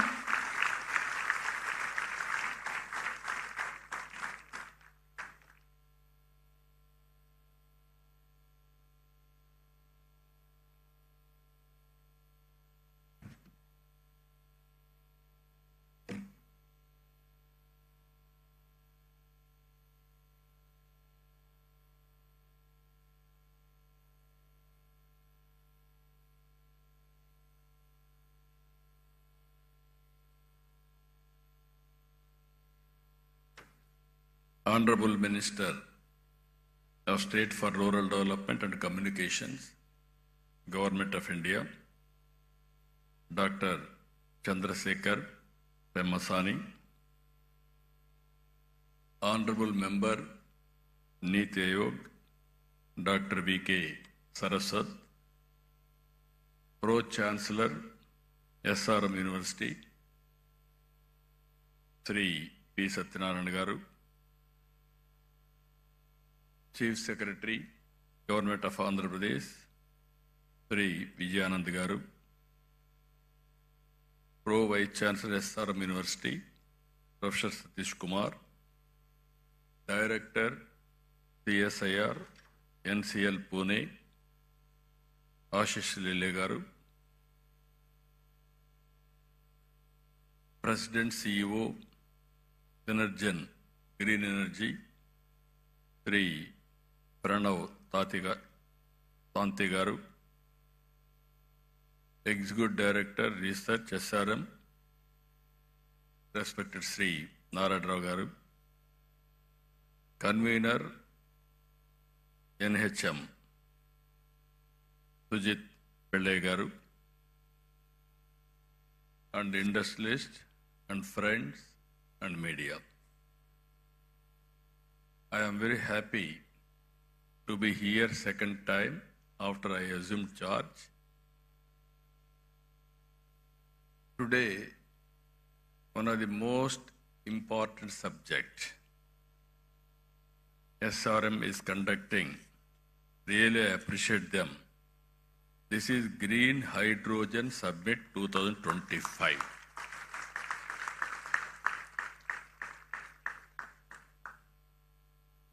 Why I am saying this is very, very important? I have seen transformation in energy sector and also fuel sector. If you can go back 40, 50 years back, at that time, no energy. India, when I born, elementary school, when I used to go to school, we used to use only lanterns. Youngsters may forget about it because you didn't witness that type of situation. After that, power has come, electricity has come to villages. That is a big news and also very, very surprise. Then if you see after some time when I became MLA, there was a big problem of energy, low voltage, all pump sets will be totally spoiled. Even sometimes all crops will be withered away. There were days when I was Chief Minister of Andhra Pradesh, 50% of time whenever there is a session, we are having a budget session in March. March is the best season for agriculture. They need power and also hot. Automatically there is no power. All MLAs used to block the assembly through adjournment motions. Then I used to discuss about, there were days we adjourn the assembly, go to the field, what is happening, and then come back and report to the assembly members. Then I thought in this country, better to go for reforms. Already one state has introduced reforms, Orissa. They were forced to withdraw reforms again because of pressure from public and political parties. In this country, I started first time power sector reforms in 1999 or 2000. That is the beginning. First regulatory commission has been set up. And also transmission, distribution, generation companies have come for more accountable and transparency and better delivery. We are able to manage power position very well at that time. If you see, sometimes we have to pay some price also. I brought power sector reforms. I lost power in 2004. Even all my MLAs, everybody told me, no, you are moving very fast because sometimes some reforms. Some people will get adverse effects in the short term, but ultimately it will be beneficial. Again, if you see clean energy, solar, wind, all these things, around 2014, Ruby to cost, 14 rupees unit production cost. Nobody thought about it. At that time, Government of India has come forward, Honorable Prime Minister Narendra Modi ji, to promote green energy in a big way, solar, wind and everything. As rightly mentioned Mr. Saraswat, panels we had to import from China with a prohibitive cost also. So many challenges, opportunities. Then we have scaled up in a big way solar energy. Now it has come ₹2.20. And also, once we don't know where power is coming, today you can generate power at your rooftop. Even SRM can generate power, required power for the university campus. That is the stage today. Because of solar power is coming, but it is only daytime when there is sunlight. There is a wind power. It will come only evening, that too whenever there is a wind. Now, pumped energy, that is one more concept I started not now. Around 95, 97, in Sri Salem, I started reversible pumps for peak load factor, how to manage. Then that has gone at that time, sometimes power demand also is changing according to situation. Earlier I had a problem, power shortage in the evening and also morning, 10 to 11 like that, because agriculture operations. Today, power is generated during the day. I don't have any problem in the morning. I need more power in the evening sometimes, peak load out of balance. Now pumped storage energy has come. Battery has come. Battery is very costly. But ultimately, sustainability is the problem and cost is the problem. Now we are all talking now. Clean hydrogen. That is where how to make it power cost effective and affordable. Either that is a very interesting experiment we are all thinking now. If you see global warming, all countries are moving how to go for green energy. If you see here, Honorable Prime Minister has announced 500 gigawatts non-fossil fuel energy by 2030. And also net zero by 2070. Clean hydrogen and its derivatives. We are aiming decarbonization. And we are discussing today and tomorrow here. This is where circular economy, recycling of water, recycling of energy recovery, so many things we are going to discuss. In this, Andhra Pradesh wanted to play very major role. There is one advantage I wanted to inform all of you. Andhra Pradesh, one advantage solar, second advantage wind, third advantage pumped energy, fourth advantage we are having beautiful sea coast, nearly 1,000 kilometers. Now green hydrogen, you wanted to, green hydrogen or ammonia, all these things you want to export, you need port facility. We are having 1,000 kilometers. Now people are coming to Andhra Pradesh because this is another advantage for us. Now in Visakhapatnam, our NetCap and Government of India NTPC subsidiary, they are going green hydrogen. Even GreenCo is coming in a big way. Already they are having one hybrid model, what I told you very clearly, solar, wind and also pumped energy, very cost effective. Now they are going in a big way, green ammonia in Kakinada. Even one more friend from England has come now to start basing on Krishnapatnam. Now every 50 kilometers there will be one port in Andhra Pradesh in the near future. That is our plan. So that I wanted to make it logistics hub. If you see water is available, even I can say my chief secretary, who is an energy secretary also, he had an abundant experience in energy. I started power sector reforms.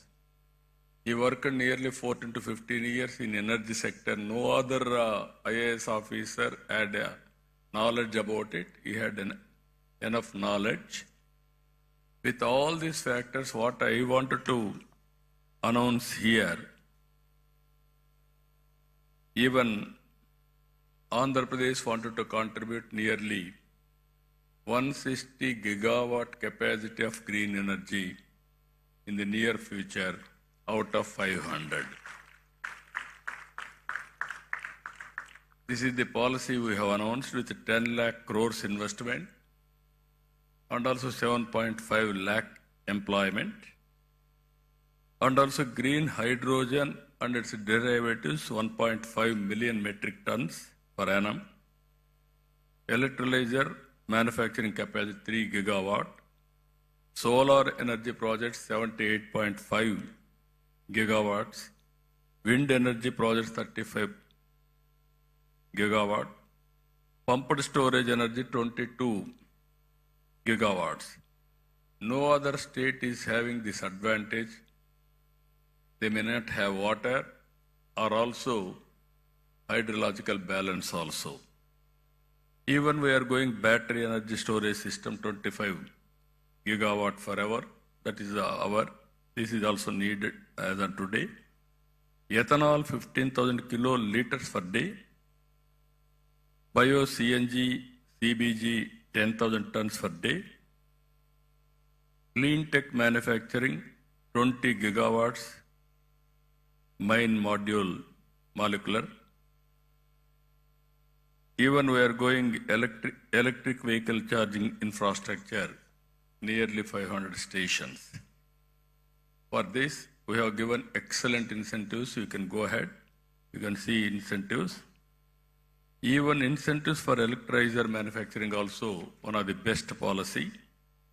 If anybody is giving better than us, you tell us, we will correct it, we will update it, we will provide all the incentives, number one incentives in the country. That is our commitment. So far, even so many companies have come. Even Reliance Industries has come. 500 compressed biogas plants. They are going to spend 65,000 crores. They are going to create 250,000 employment. Even Renew, largest RE complexes in the country, was held in GUNTUR.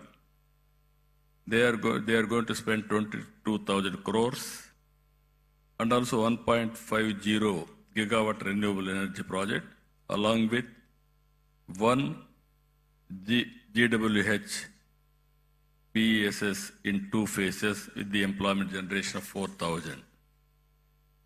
Even Power Renewable Energy Private Limited signed MOU. This is 7 gigawatt wind, solar, hybrid power projects with an annual estimated investment of 49,000 crores and employment potential of 33,000 employment. So this is where another company, AP, I told you already, NTPC and NEDCAP, Greenco also. Very interestingly, if you see history, in 83 my party announced fertilizer plant in Kakinada. Then one entrepreneur who is selected, KVK Raju, he started Nagarjuna Fertilizers. Today, Greenco has taken over that Nagarjuna Fertilizers. They are going ammonia. At that time, we have given fertilizer plant. Today, same premises they are converting into ammonia. That is the change we are doing. That is the change it is happening. As I rightly mentioned, we are having all advantages. Solar, even some states, some countries, they may have some advantage, sometimes some missing. In Andhra Pradesh, we are having all advantages. Solar, wind, pumped energy, even water is also important for pumped energy. So water is available. And at the same time, if you see further, ports are very, very important for exports. Even green hydrogen, we need water. We are having water. There is a problem, we are having sea also. We can use water from sea water also for conversion, all these things. That is plenty of water is available in Andhra Pradesh. With all these things today, I really appreciate SRM for conducting historical meeting in Amaravati. Why I am saying historical meeting? Recently, originally if you see, Hyderabad I started high-tech city focusing IT. Recently in Amaravati, we started Quantum Valley focusing artificial intelligence. Now today, I am very happy, we are focusing Hydrogen Valley starting from here. One is Quantum Valley, quantum computing, technology with deep tech, everything.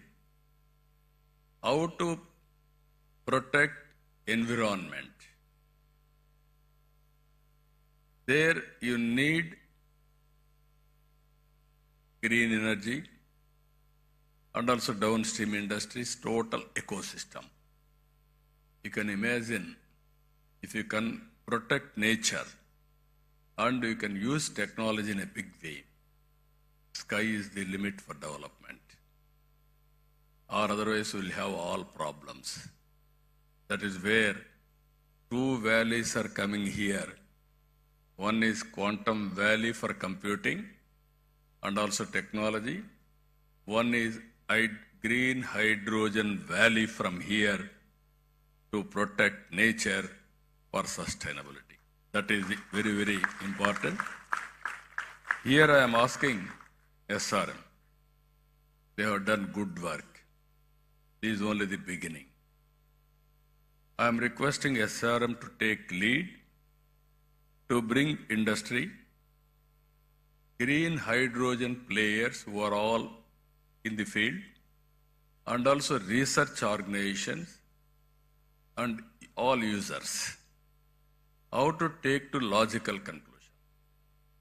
Today, it is a matter of cost. If you scale up, and at the same time, if you can go for innovations, you are all here. Our youngsters are also here. Continuously you will think you will get so many solutions. How to get best solution for reducing the cost, thereby affordability. That is only a game changer. For this hydrogen storage, transportation, and so many things, we can work it out. There I am saying today, after today, tomorrow, all discussions will conclude. We will declare Amaravati Green Hydrogen Declaration 2025. Same day, next year, we will meet again to review what we have done, what is the progress. Bring knowledge available globally, bring all experts and players available globally, and also we will improve further with value addition. If you can provide all solutions, I am here to give proof of concept. Some chief ministers may not understand, but our Prime Minister is very clear. He had a clarity in technology and also vision. That is where I am saying always, right time, right place, right person. That is Narendra Modi ji as on today. Now India is having very good advantages. I am telling you again and again. Reforms has been started in 1991. First more advantage in technology, that is 1995. Demographic dividend as a windfall gain. All other countries are facing a problem of aging, where India is able to provide capable and also very, very effective human resources to solve their problems. That is the strength of India today. Even some countries are depending on India for solving their problems or serving their community. India is having capacity to serve that. So with all advantages, I am appealing all of you, 2 days, have a good time, and also bring all innovative ideas and give it to us. We will implement it. We will meet again next year, same time here. What we have done, proof of concept, and then scale it up, then replicate, then it will be model for the global community also. That is where we are going to do it. I am very happy. This is very, very innovative summit and creative summit. Earlier, all education institutions means only teaching, only academic, not application. Even abroad, every university you are seeing, either Stanford, Harvard, or Purdue, so many universities, they are bringing all players together and they are giving solutions for the problem. We have spent so much of money, but always you have to keep it in mind. What we learn has to be used for outcomes. If you provide a proof of concept, then it is a reality. Otherwise, it is only a theory. Then you have to train again for providing proof of concept.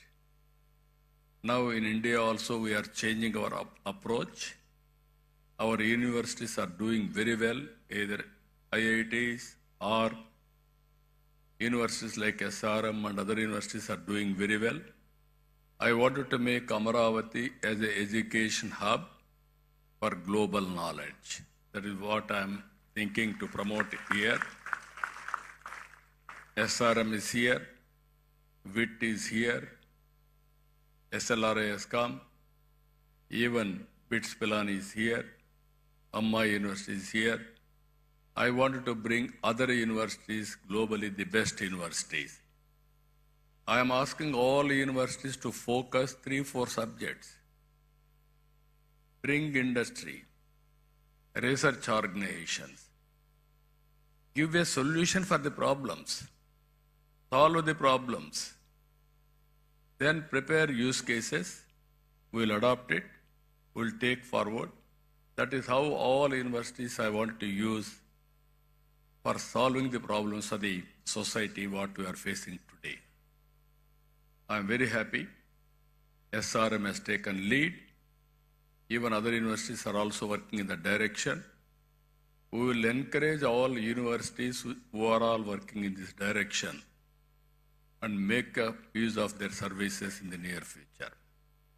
So, with all these things, very, very important subject, critical subject. Future is only green hydrogen. It is a game changer. How to take logical conclusion, One is affordability. Second is cost effective. These two aspects, if you can break through, even I am asking all youngsters, they have to do innovative ideas, brainstorming with their colleagues, come to solutions. Even if you see today, Vijayawada and also Visakhapatnam are the best top 10 cities in India for having excellent skills. That is where reports are coming. In future, Andhra Pradesh will be the best state for entrepreneurship and also skills available in the country. That is what is going to happen in the near future. With all these things, really, I appreciate Mr. Satyanarayana, Pro Chancellor, SRM, and Narayan Rao. Always he is pushing things. I wish him all the best. Once again, all members who are all assembled here, best of luck. I wish all the best. Thank you, one and all.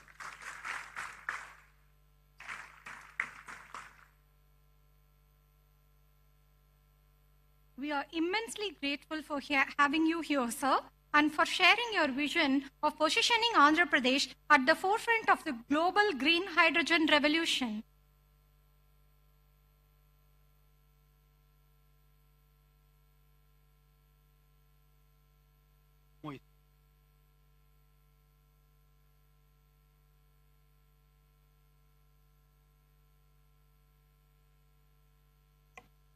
We are gathered here today in this landmark occasion to witness the signing of the two transformative memorandums of understanding between the Government of Andhra Pradesh with Yamuna and JKSH and NXTNews.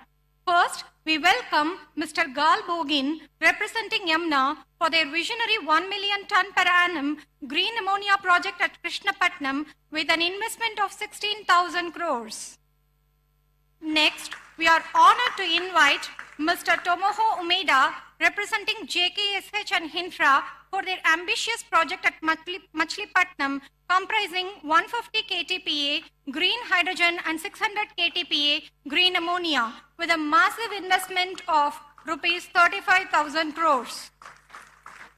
Together, these initiatives are expected to generate approximately 10,500 employment opportunities, reinforcing Andhra Pradesh emergence as a global hub for sustainable energy innovation. These projects are being facilitated by Dr. M. Kamalakar Babu, Vice Chairman and Managing Director of NRED-CAP, under the guidance of the Energy Department, Government of Andhra Pradesh. Let's now proceed to the ceremonial signing of the MOUs, symbolizing a shared commitment to clean energy, economic development, and the global collaboration.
We kindly request Sri Nara Chandrababu Naidu Garu, Honorable Chief Minister of Andhra Pradesh, to felicitate Dr. V.K. Saraswat, Honorable Member, Niti Ayog.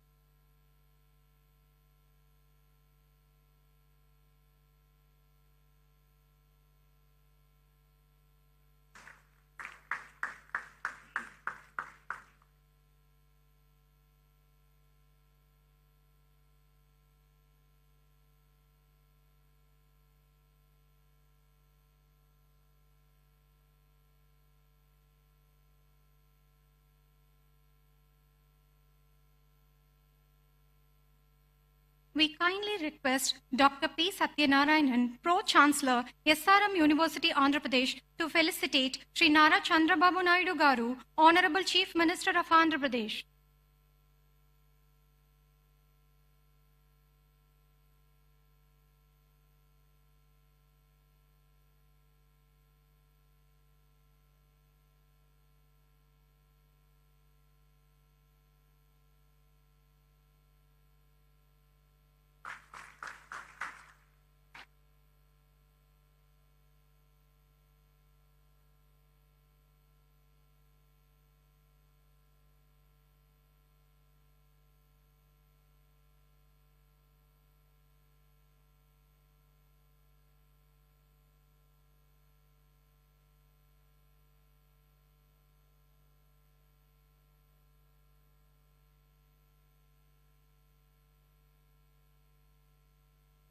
We request Professor Satish Kumar, Pro-Vice Chancellor, SRM University, Andhra Pradesh, to felicitate Dr. Chandrasekhar Pemasani, Honorable Minister of State for Rural Development and Communications, Government of India.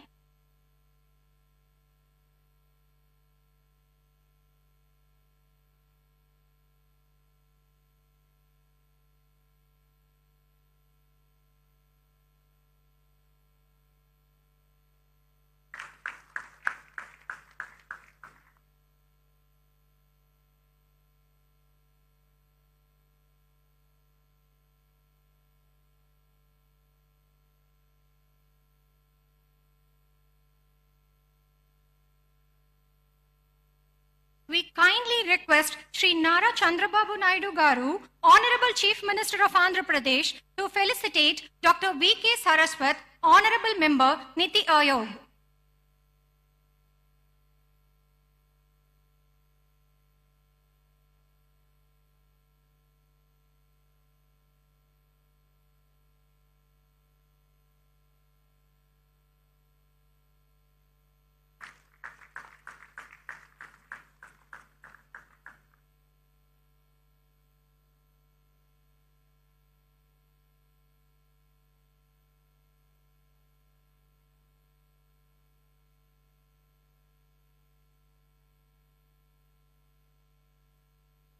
We request Professor Satish Kumar, Pro-Vice Chancellor, SRM University, Andhra Pradesh, to felicitate Dr. Sujit Pillai, Finest FMNRE.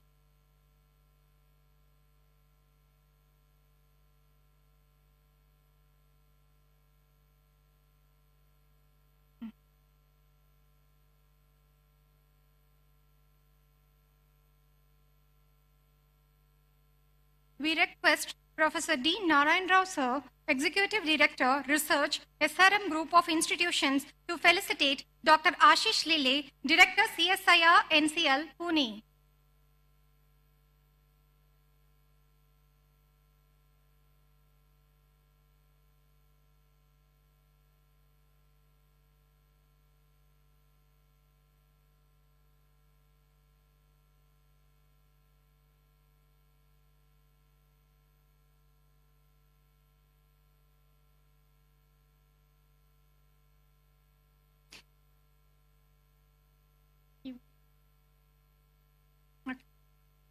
We request Professor D. Narayan Rao, Executive Director, Research, SRM Group of Institutions, to felicitate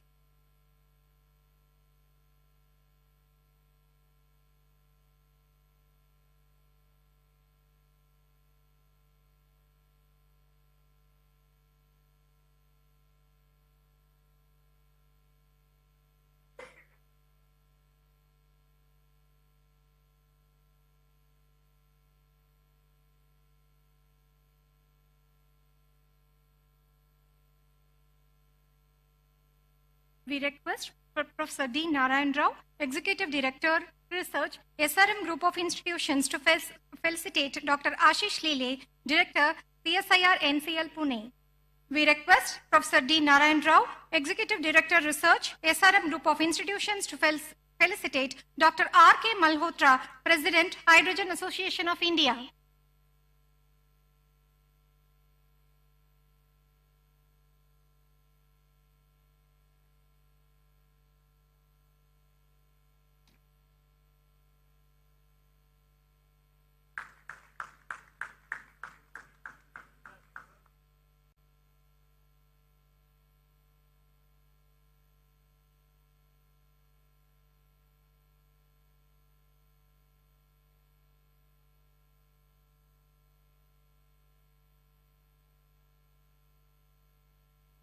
We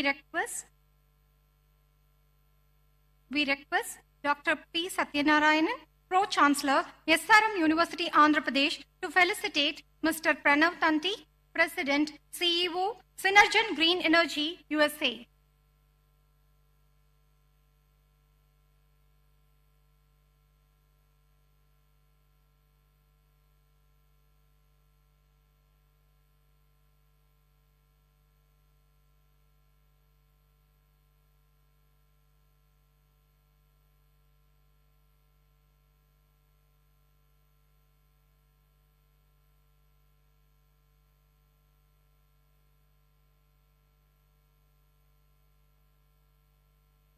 We request Dr. P. Satyanarayanan, Pro-Chancellor, SRM University, Andhra Pradesh, to felicitate Shri K. Vijayanand, Chief Secretary, Government of Andhra Pradesh.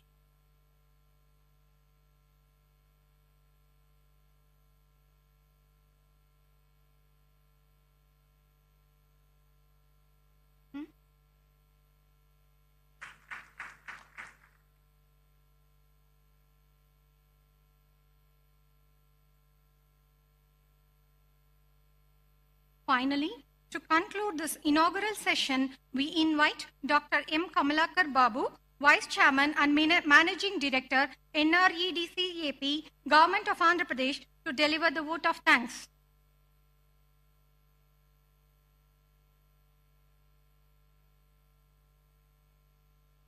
Sir, on the occasion of Green Hydrogen Summit 2025 today, it's my privilege and honor to deliver the vote of thanks at this landmark and inspiring inauguration ceremony. Sir, first and foremost, I extend our deepest gratitude to Sri Nara Chandrababu Naidu Garu, Honorable Chief Minister of Andhra Pradesh, for his visionary leadership and Swarna Andhra Pradesh 2040 vision, 47 vision. His commitment to sustainable development and the transformative integrated clean energy policy 2024 has laid down the foundation of Andhra Pradesh to emerge as a national leader in green hydrogen and also renewable energy innovation. Under his guidance, the state is not only attracting massive investments, but also creating ready employment opportunities for lakhs of youth. Sir, we are very happy to, sir, your good selves have announced that Amravati Green Hydrogen Valley Declaration, sir. We work under your able guidance and will do the needful, sir. Sir, and also we are privileged to have Dr. K.V. Saraswati ji, Honorable Member, Niti Ayog, Government of India, with us today as the premier think tank of the Government of India. Niti Ayog continues to play a catalytic role in shaping India's clean energy and renewable energy roadmap. Our sincere thanks to Dr. Chandrasekhar Pemasani Garu, Honorable Minister for State Rural Development and Communications, Government of India, for his commitment in inclusive development and rural connectivity, and also he has given today an extensive insights in the field of green energy hydrogen summit, particularly for the benefit of the Andhra Pradesh. Sir, a special word of appreciation to Sri K. Vijayanand Garu, IAS Chief Secretary, Government of Andhra Pradesh, for his pivotal role in driving implementation of Andhra Pradesh Integrated Clean Energy Policy 2024. His administrative leadership and technical expertise in Energy Department has been instrumental in enabling the rapid progress of green hydrogen initiatives and fostering robust clean energy ecosystem in the state. We extend our heartfelt thanks to Dr. P. Satyanarayanan, Pro Vice Chancellor, Pro-Chancellor for SRM University, AP, for hosting the summit and for his vision in making SRM a center of excellence in clean energy, education and research. Sir, I will also extend my sincere thanks and gratitude to Dr. Sujit Pillai, MNRE, and also Dr. Malhotra, President, Hydrogen Association of India, Dr. Abhinav Thanti, President, Sujlan Green Energy, and also Professor Dr. Narayan Rao, Executive Director, SRM University, and also Professor Pathasarathi and Sujit Kolluri, who has given a very good insights and also work together with our things. And so, sir, to all the CEOs and industry leaders present, thank you very much for your commitment and to innovation and investment in Andhra Pradesh, green hydrogen's ecosystem. Your collaboration is vital to achieving our ambitious targets. We also wish to acknowledge the invaluable contribution to our organizing partners, SRM University, Andhra Pradesh, IIT Tirupati, MNRE Government of India, NEDCAP. Your collective efforts have made the summit possible and impactful. To our sponsors and industry sponsors, thank you for your generous support and belief in your vision, sustainable future powered by green hydrogen. We sincerely extend our gratitude to press and electronic media, whose relentless service to the and also main pillars for the dissemination of the information to the entire state and country. We also express our sincere thanks to CMO officials and district administration for their time and guidance to make this program successful. Finally, all the professors, students, esteemed guests, volunteers and dignitaries present here today, thank you for your enthusiasm, dedication and participation.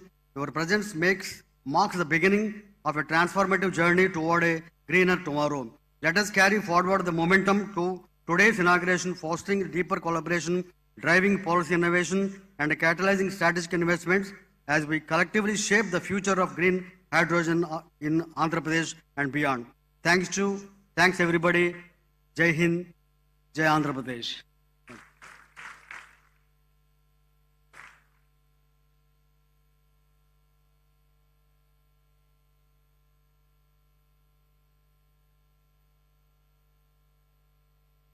Please join us for a lunch break.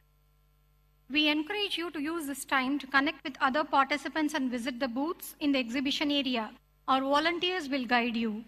Please be here for the next session by 3:30 p.m. sharp.